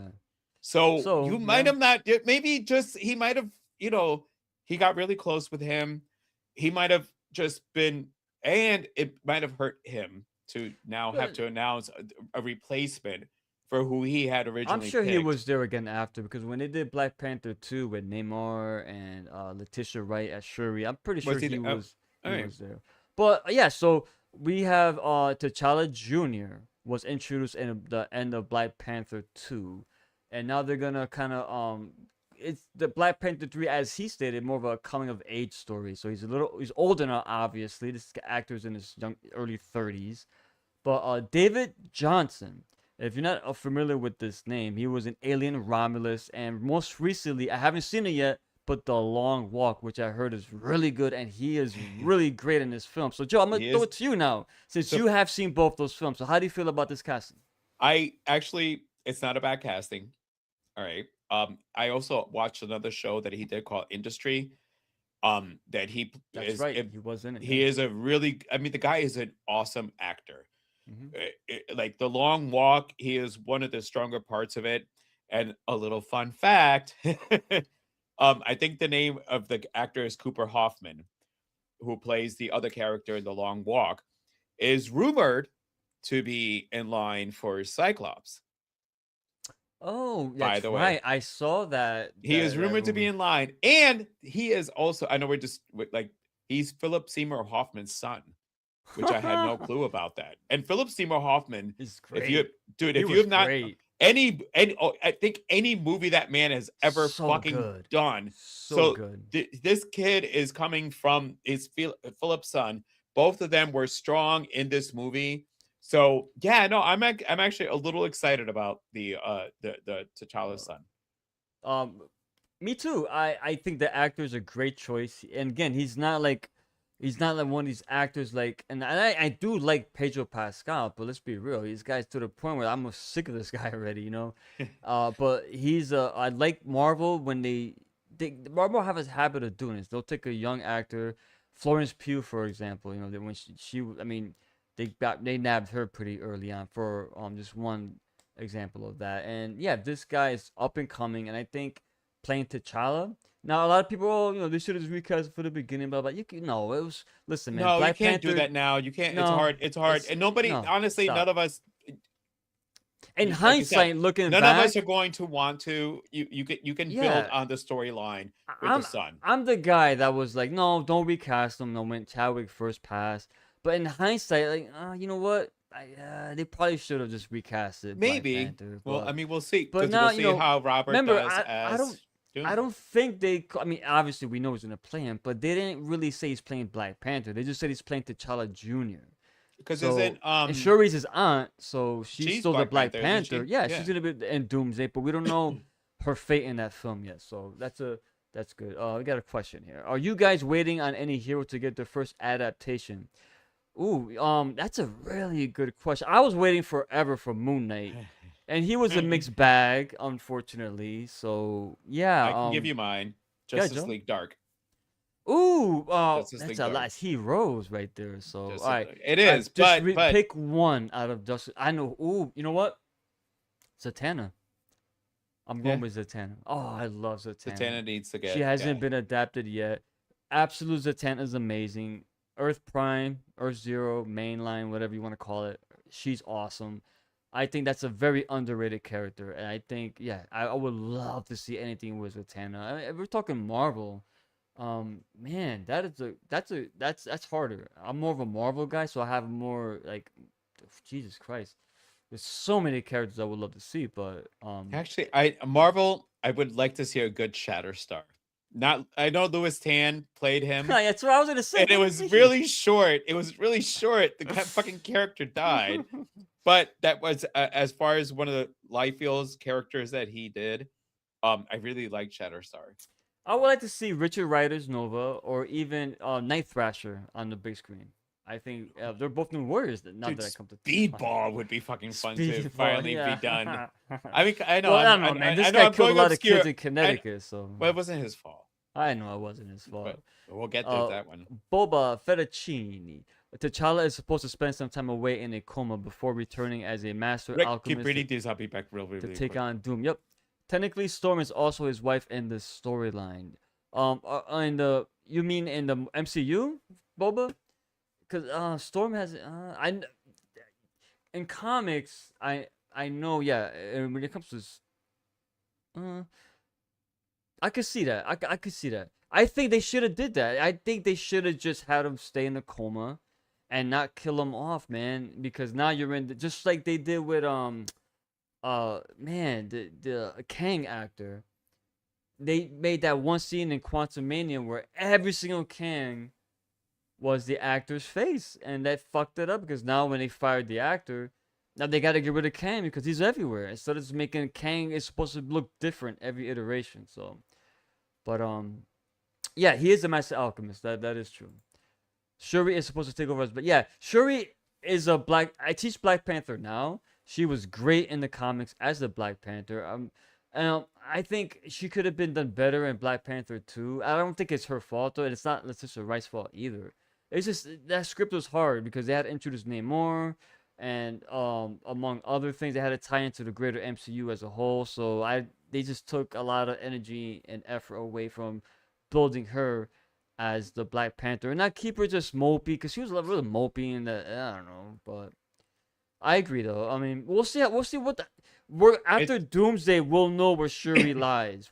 Is she gonna survive, or is she gonna raise T'Challa Jr. to be the next Black Panther to surpass her? We don't know. With the comic before, that's another thing This with yes. Talk to me, good. That's another thing, especially once we're going to get introduced with the X-Men, is that we're going to lose a really great story with Storm becoming Yes, I know. Black Panther's wife, and like of just what ends up What a coming couple from. too, man. Oh my God! They both it won is. the Avengers I together. know. And So I mean, honestly, it could go either way. It could, if they want to try to somehow they could make go the that route, though. storyline is that the Storm that's introduced I just realized, because would- they haven't would introduced end Storm up yet. would end up meeting The same T'Challa's age son, range. and they now create, because there's a whole lot, like, with X-Men But that's becoming true. involved with Wakanda. There's And- like just, oh my God, To there's a fight whole- Doom, T'Challa had a big part in all of that. What up, JR? Come on, bro. up, Silver JR? Surfer. We had Silver Surfer already, though. The question was and, who we're waiting for. We haven't seen yet. That was the question. I mean, unless I read it wrong.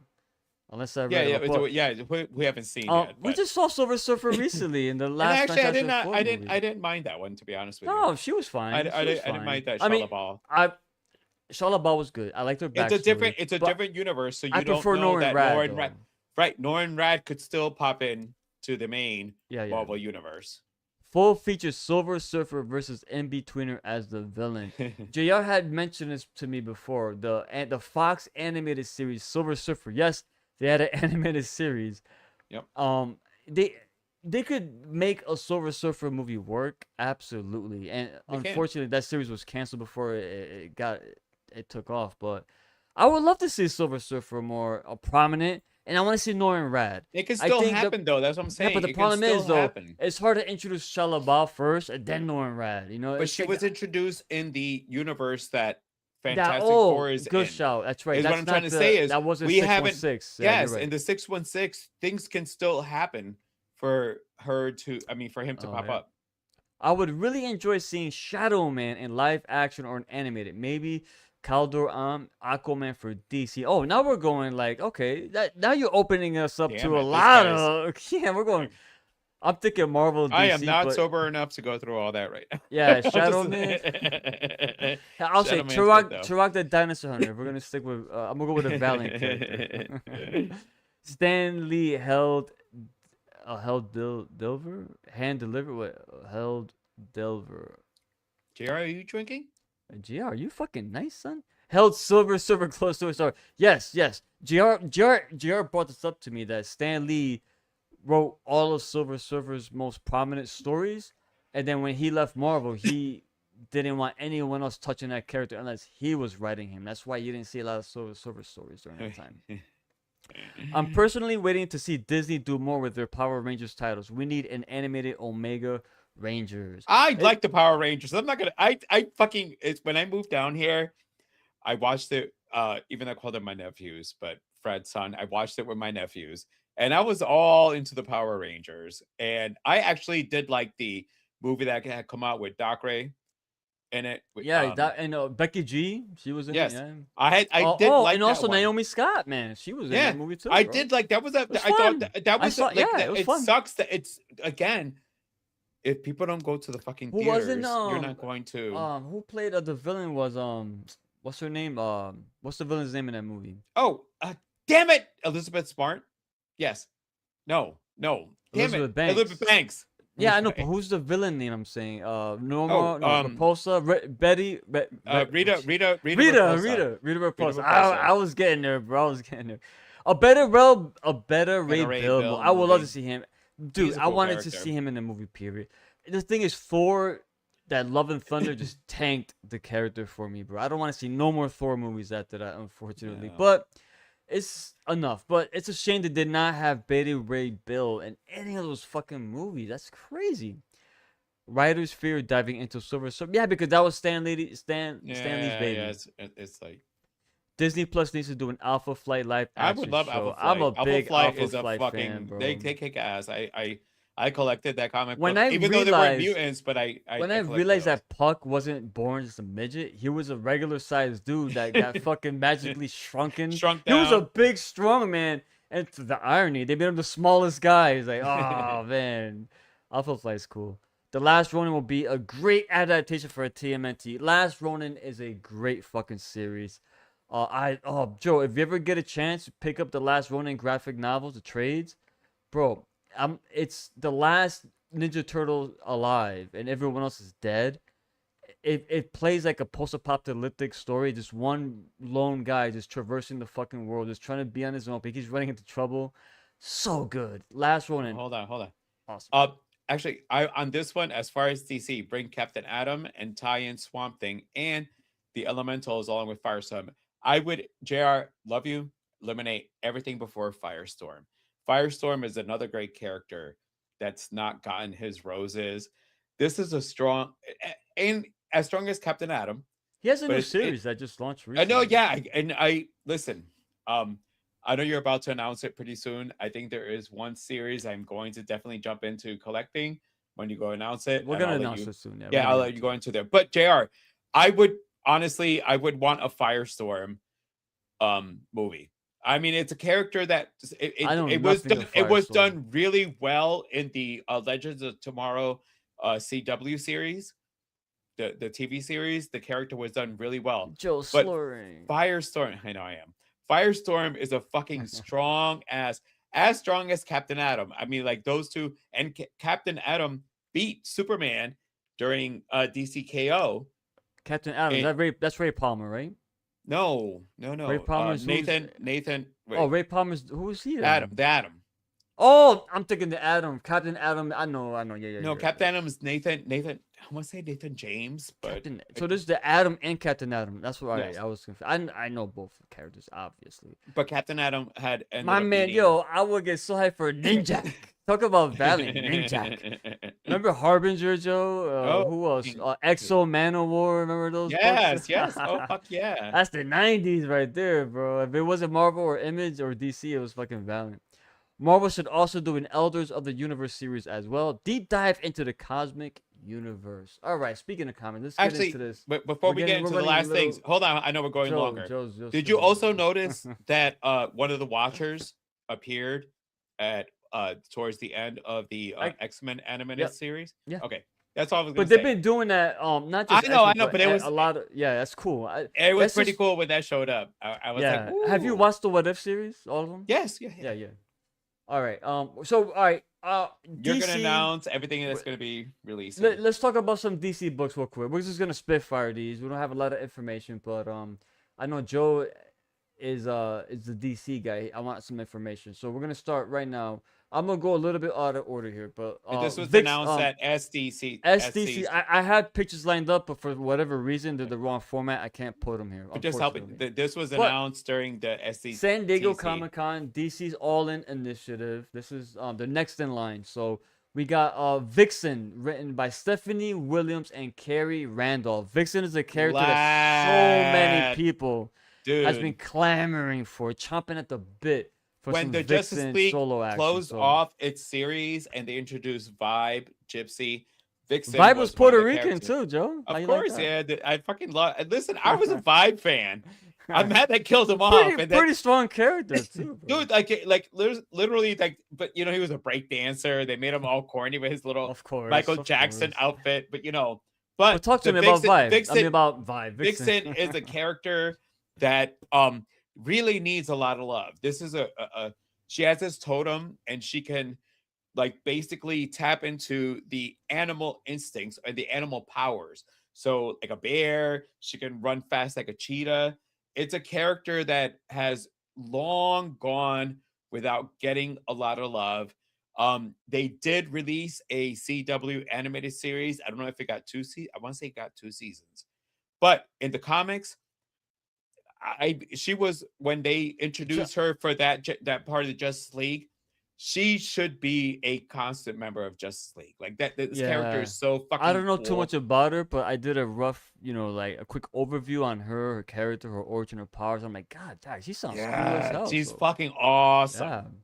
yeah. This one here, again, a lot of people are excited for. Static. Static Shock is returning. Not much information, but we know Milestone Comics. Yes, Milestone to start and transition to DC. Cody Ziegler is writing it. Diego Olategui?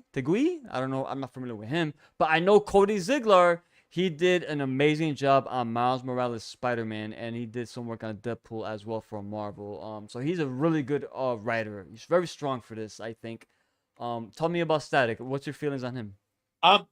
It's funny because out of all the characters from the Milestone, he was the youngest one. He was basically the one that was highlighted the most. And when they had, I think it was New 52, he was introduced as part of the Teen Titans. Yeah, because he was not DC to start, right? Correct?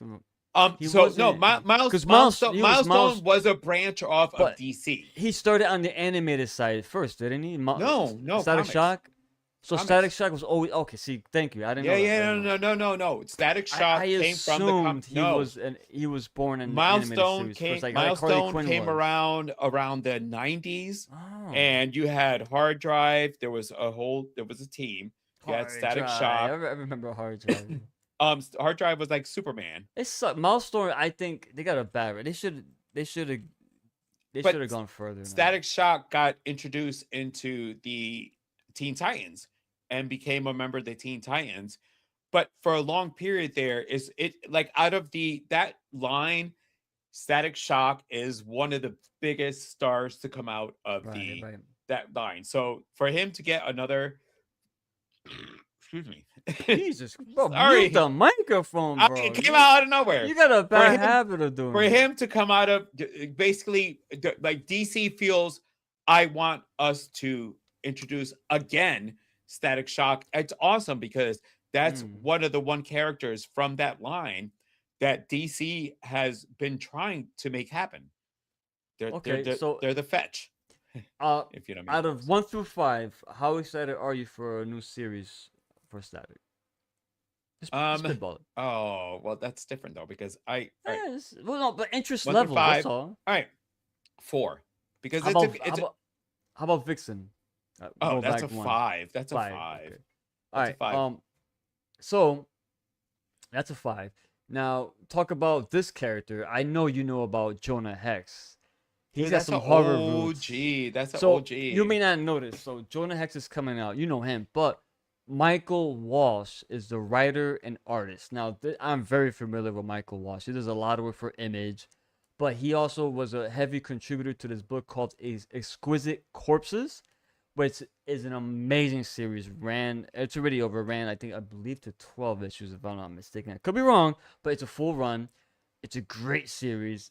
I'm very excited for this based on who's part of it. Jonah Hex, I was always and the movie came out with what's his face? Josh Brolin. Josh Brolin. I think didn't there's really been 2 Jonah Hex's movie actually.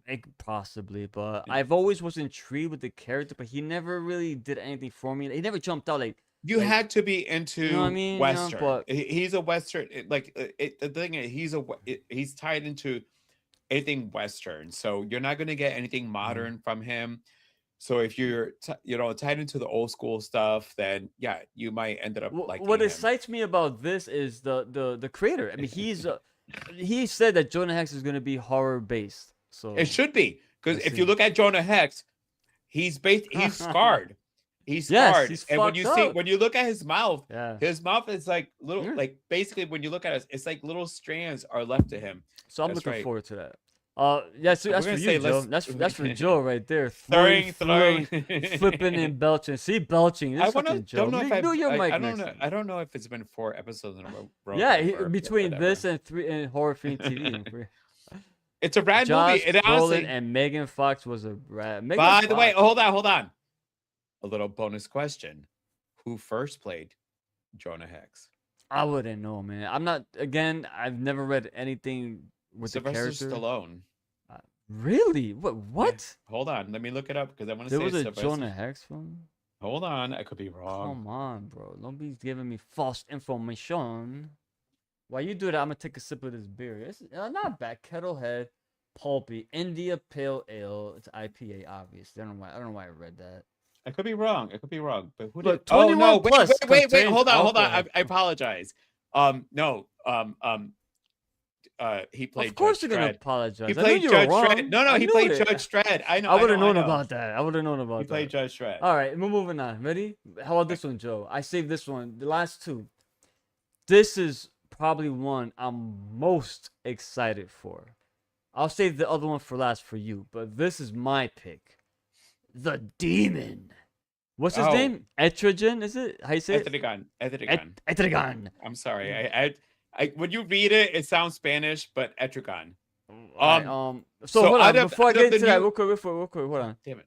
I didn't tell you the creator, James Herron, up and comer. This guy is, if Absolute Batman, you're gonna read this eventually. Absolute Batman Annual 1, the issue where Daniel Warren Johnson wrote, where Batman just bet the fuck out of a bunch of Nazis and Ku Klux Klan members, essentially. There's another story there by James Herron. His artwork is very stylized, over the top.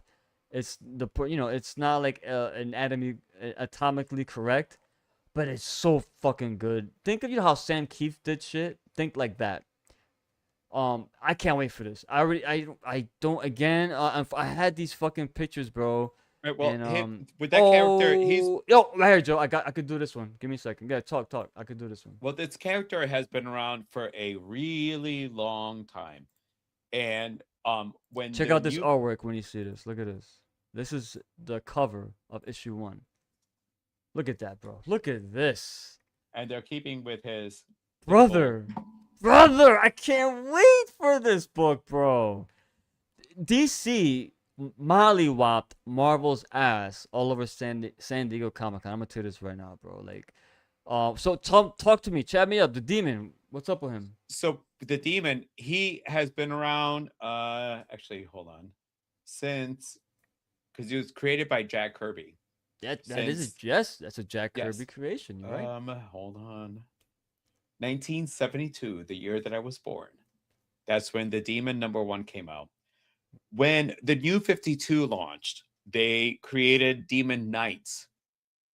which was like, but pre Justice League Dark, and the Demon was part of it. Demon Knights is one of the strongest runs on the New 52. Rick, if you haven't collected that one, I promise you, you should. If you're looking forward to this, you should get Demon Knights. It was a really strong run on the New 52 as far as creating this character. So yeah, I'm glad that Etrigan is getting his basically flowers again. He's one of the, when it comes to the mystical parts of the DC universe, it's been a constant. I mean, the guy's fucking, he can fight super. Listen, Superman's weakness is magic. Yeah. The Demon is magic. Mm-hmm. Guess who's stronger? So that's all I have to say about the Demon. I'm very excited for this. I don't know a lot about the character. I read him. The only information I have on him is what I learned from his appearances in Zatanna books. I read Zatanna. So every time he appeared in her books, which was a lot, that's my only familiarity I have with the character. You'll but like him. I can't wait for this. 'Cause this is gonna be It's a great amazing. character. And hold on, because he has a counterpart. Before he becomes the Demon.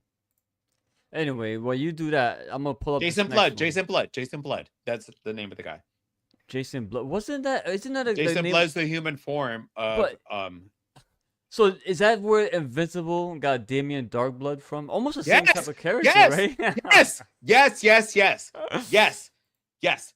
Now, The Dark Blood is the Demon. now this one here, Joe. This is for you. Now, you're not familiar with Dennis Camp and Javier Rodriguez. They finished Absolute Martian Manhunter. They said, hey, do you guys want to do this book? They said yes, but if we do that, we gotta kill Martian Manhunter.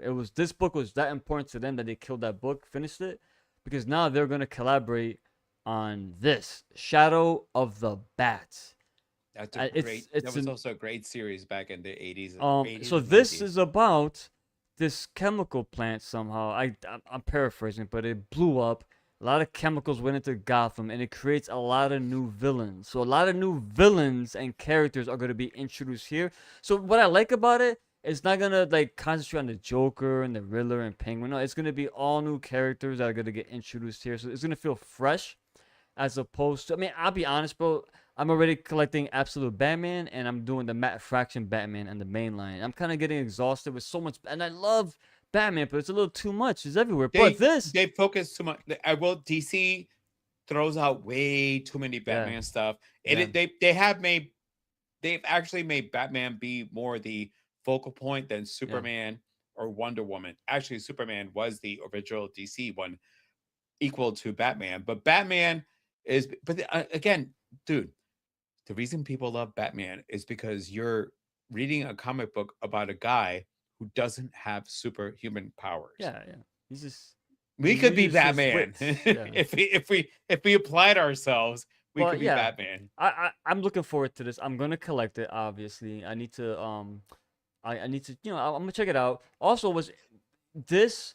I'm a little disappointed, but that's selfishly because I wanted this creative team to work on the new Doom Patrol, because there is a new Doom Patrol book coming out that was announced prior to San Diego, but it was always rumored that Javier Rodriguez and Dennis Camp left Martian Manhunter because they were offered a book they couldn't refuse.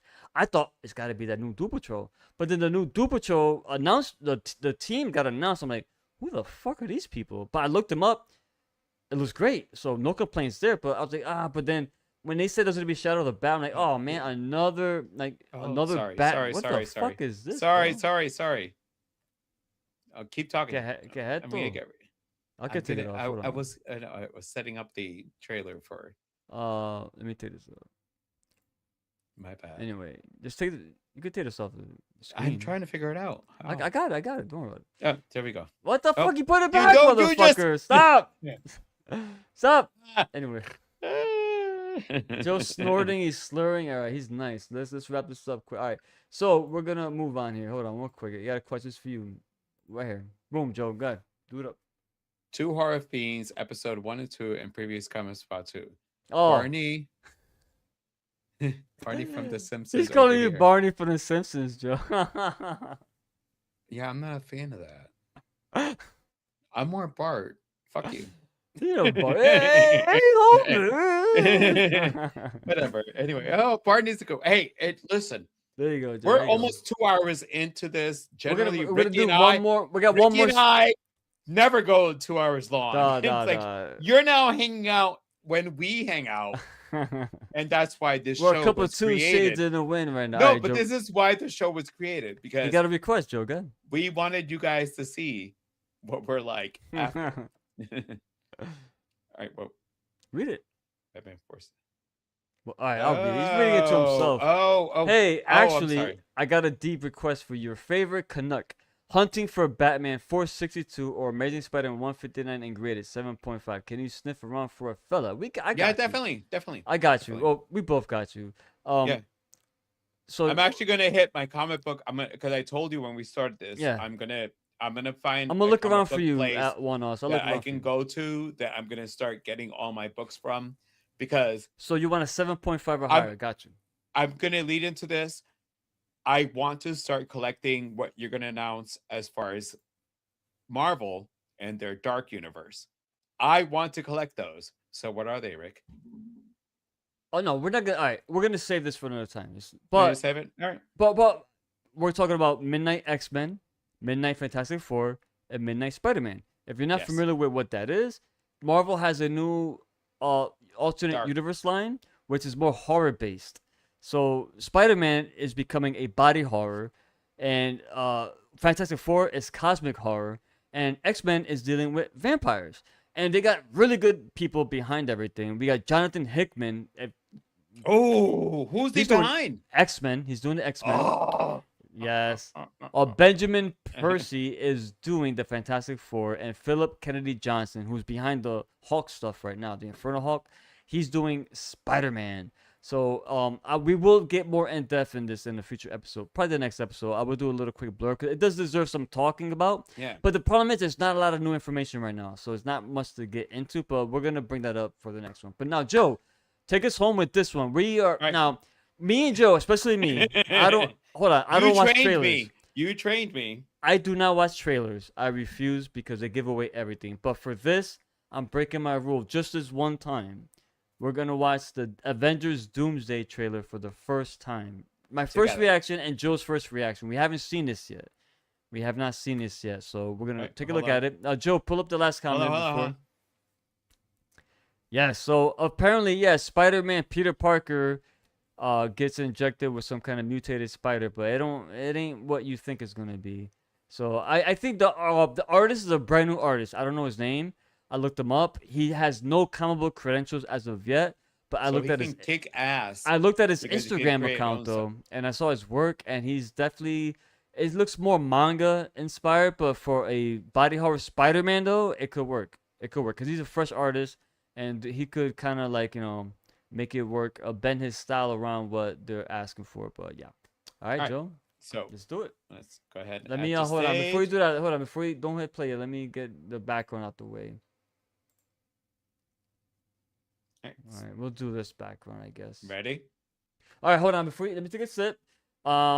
This is our first watch. Man, I hate watching trailers, bro. I hope they don't give away everything. But for the sake of the channel, I wanna dive into this. So we're gonna watch this trailer, give our quick thoughts, then we'll wrap up.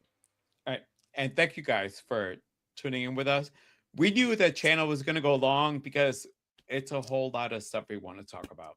Yeah, it's You're hanging out with Comic-Con. us, dude. You It's guys are Comic-Con. hanging out with us. No, it's Comic-Con's not out just every that. day, so that You're took hanging out with us. This is Yeah. hanging out with. We appreciate the comments, guys. We appreciate Yes. that. I love Ready? engaging with other fans of comic books and pop culture. gonna All right, Joe. Hold on. I've set my screen because Yeah, and also get the fuck. No, what is this, man? You fucked it up, man. Come on. No, I got it now. There we Put go. put the quality up too. Make sure it's on HD at least. Oh, you're. Ricky That Van one. don't do nothing no less than HD, Hold man. You know that. on. See, he's at 720 right now. See, Joe? If I don't tell Where's- you, Oh, you're right right. there. There you go. Go to you Right. go. All right. Here we go. We can't do 4K on StreamYard, so it doesn't matter. So waste We of will time. soon, though. We will soon. All right, let's watch it. Let's do it. Ready? Avengers Ready? Doomsday. Damn, 225. This is longer than I thought. Jesus Christ. All right, let's do it. You got the sound up, right? Something's coming.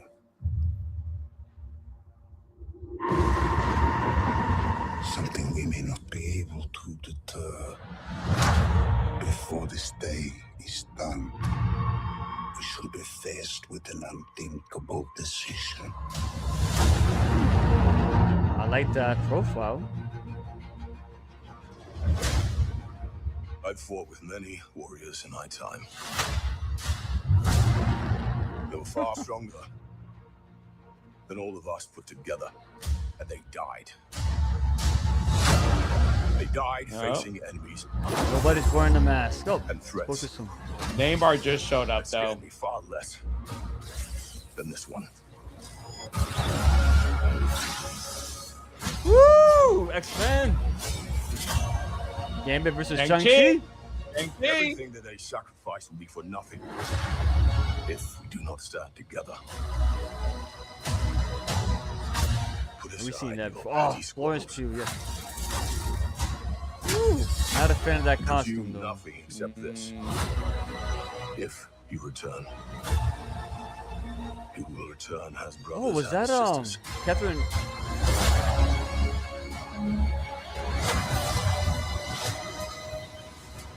But mark my words.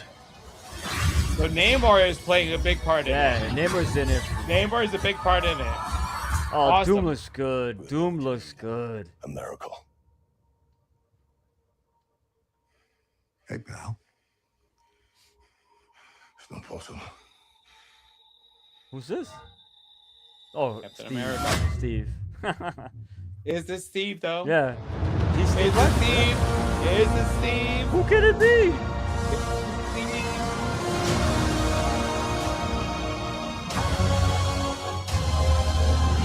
Avengers team. Ah, fuck you, Infinity Vision. That's a stick of a bought. All right, Is they this didn't show Steve, too though? much. They didn't show too much. I'm Alright. because the thing is, I'm still thinking that if they're gonna bring back Captain America, it will be the where he's actually a bad guy.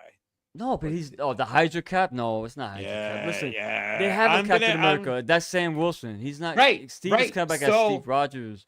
No, Maybe he's Nomad. Who knows? We'll see. We'll see. I hope it's no. Hydra Cap was garbage. They're not gonna bring that into this. We'll but, never know. But my quick thoughts. Most of this we already not seen, but leaked. I don't mean leaked as in visuals, but what all the characters, for example, who was interacting with who. Gambit versus Shang-Chi. I wasn't expecting that. That was pretty cool. I don't like the Fantastic Four wear the jackets though. Black What is Widow that? was going to be What's going on? fighting Mystique. I knew that. Yeah, I don't. All right, the costuming, the Fantastic Four. Why are they wearing Oh. jackets?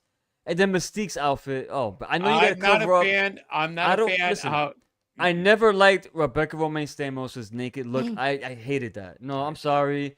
It just made no sense. I mean, all right, it does make sense actually, but I don't. Just give her the costume. Why is she gotta walk around like that? It just looked dumb with the scales and shit. I don't like the scales. I know. Yeah. And now they gotta cover it up because you can't. Everything is so like pussified now. You can't even Disney. fucking show It's Disney. flesh. So just give her a regular costume. Why she gotta wear this tactical Kevlar and bullshit? I don't know. Anyway, but that minor nitpick aside, Doom looks great. Doom looks good, and He does. Neymar has. He looks like he's got some scenes in here. He does. And now, Cyclops again.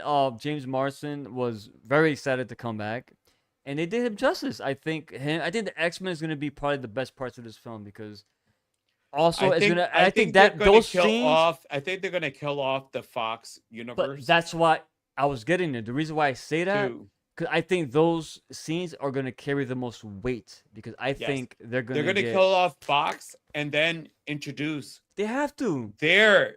That's. I think I Yes. want to say that's Yeah. going to be the midway point for at least the X. Don't forget, this is that- Patrick Stewart's last role is this movie. He retired. Yeah. He's done officially. This is his How about last Ian? role. Ian's fucking. He's about to old as fuck. retire too. Yeah. Guys are like almost 90. These actors. Jesus, Magneto. We don't need a Magneto in his 90s. So kill them all. Kill all the X-Men here. Unfortunately, I hate to say it, but that's how it goes. But yeah, I'm glad Florence Pugh is. Man, she is so good. So next episode, we are going to be discussing the next episode of X-Men 97 because we're back next week. Yeah. Because next week, Spider-Man Brand New Day drops. So we are going to be here Sunday to review that one. When are you going, Joe? I'm going Friday, bro. Oof, I'm going opening day. No, you went Thursday. I'm going through. Oh, You're I'm going to the a first special show. screening Yeah, because the yeah. actual opening day is on Friday. Yeah. So you got a special. All the Thursdays are It's not. usually they can do one show on Thursdays, and that's the one I jumped at because I Yeah, don't you want got that no one. spoilers. Me too. All, That's bro. why. So yes. So we'll be back next Sunday. We're gonna discuss. We'll do a review of Spider-Man Brand New Day and discuss Batman, Absolute Batman. Wait, Absolute Batman. All right, let me do this. Damn, We're gonna finish up. discuss Absolute Batman Volume 2. It's called Abomination. It's gonna cover issues 7, 8, 9, 10, and 12 through 13, I believe it is. So it's gonna give us Mr. Freeze and Bane and other surprises I won't tell Joe. So we're gonna be covering that. Spider-Man and X-Men issue 97 is gonna be episode 8. 7. Episode 7, right? 7. Yeah, we did 8. 5 and 6. Yeah. Yo, Joe is 7, 7. Yeah, obliterated right now already. Joe, come Dude, on. 2 hours. We've been talking for 2 hours. Joe's nice. This is when you and I are hanging out without the We're cameras a on couple us. sheets out into the wind by now. Yeah, but, by now we're not on camera talking. Sweet stream. Thanks, Boba. We Thank you. appreciate you, man. you. I hope you come back next week, Yes. same time. We're gonna be talking about again Spider-Man. We're gonna review Spider-Man, the next installment in the Sony franchise, X-Men 97 episode 7, and we will be discussing Absolute Batman Abomination Volume 2. So come back. Yeah, we're gonna try and keep it a little shorter next time, but you know we're still working this out. So we like to engage with people when they ask us questions, so we don't like to just cut them all short. So we may run a little longer because of that, but it's all good. Like Joe said, this channel is it's for fun. You know, we're just laid back. If you're into horror films, go to Horror Fiend TV and subscribe to that. Me, Joe, and his brother JR, we're a trio, the Three Corners of Horror. We do a show there as well. We discuss horror films from all variety, not just the mainstream shit. Joe likes some weird stuff that involves people shitting in people's mouths and eating it and shit like that. So with that being said, Joe, any final words for tonight before we wrap it up? Nah, great episode. Dude, All right. I love that we did Absolute Batman. It took forever to not open that book sitting up read it, there. yeah. Honestly, it was really, really So fucking Joe, real hard. quick, was it worth the wait? You were Yes. excited? So you're excited. Yes, dude. It's only It gonna is get the better. best Batman newest Yes, iteration. that's my point. to come out in And there's a while. not years and years of continuity you gotta worry about. You're in from the No. ground level, bro. So you Yes. don't gotta worry about anything to enjoy it. But anyway, thank you everyone. Sweet trailer. We'll be discussing more news as it comes about as far as Avengers Doomsday, Secret Wars, and anything else in between. I'm still waiting for that Midnight Suns film. I'm still holding out for that. But thank you everyone. Everyone enjoy yourself. Be good. Stay safe. I can't stay scared. It's a different channel, 'Cause but we're not that one. I'm gonna end it how I started it. Excelsior.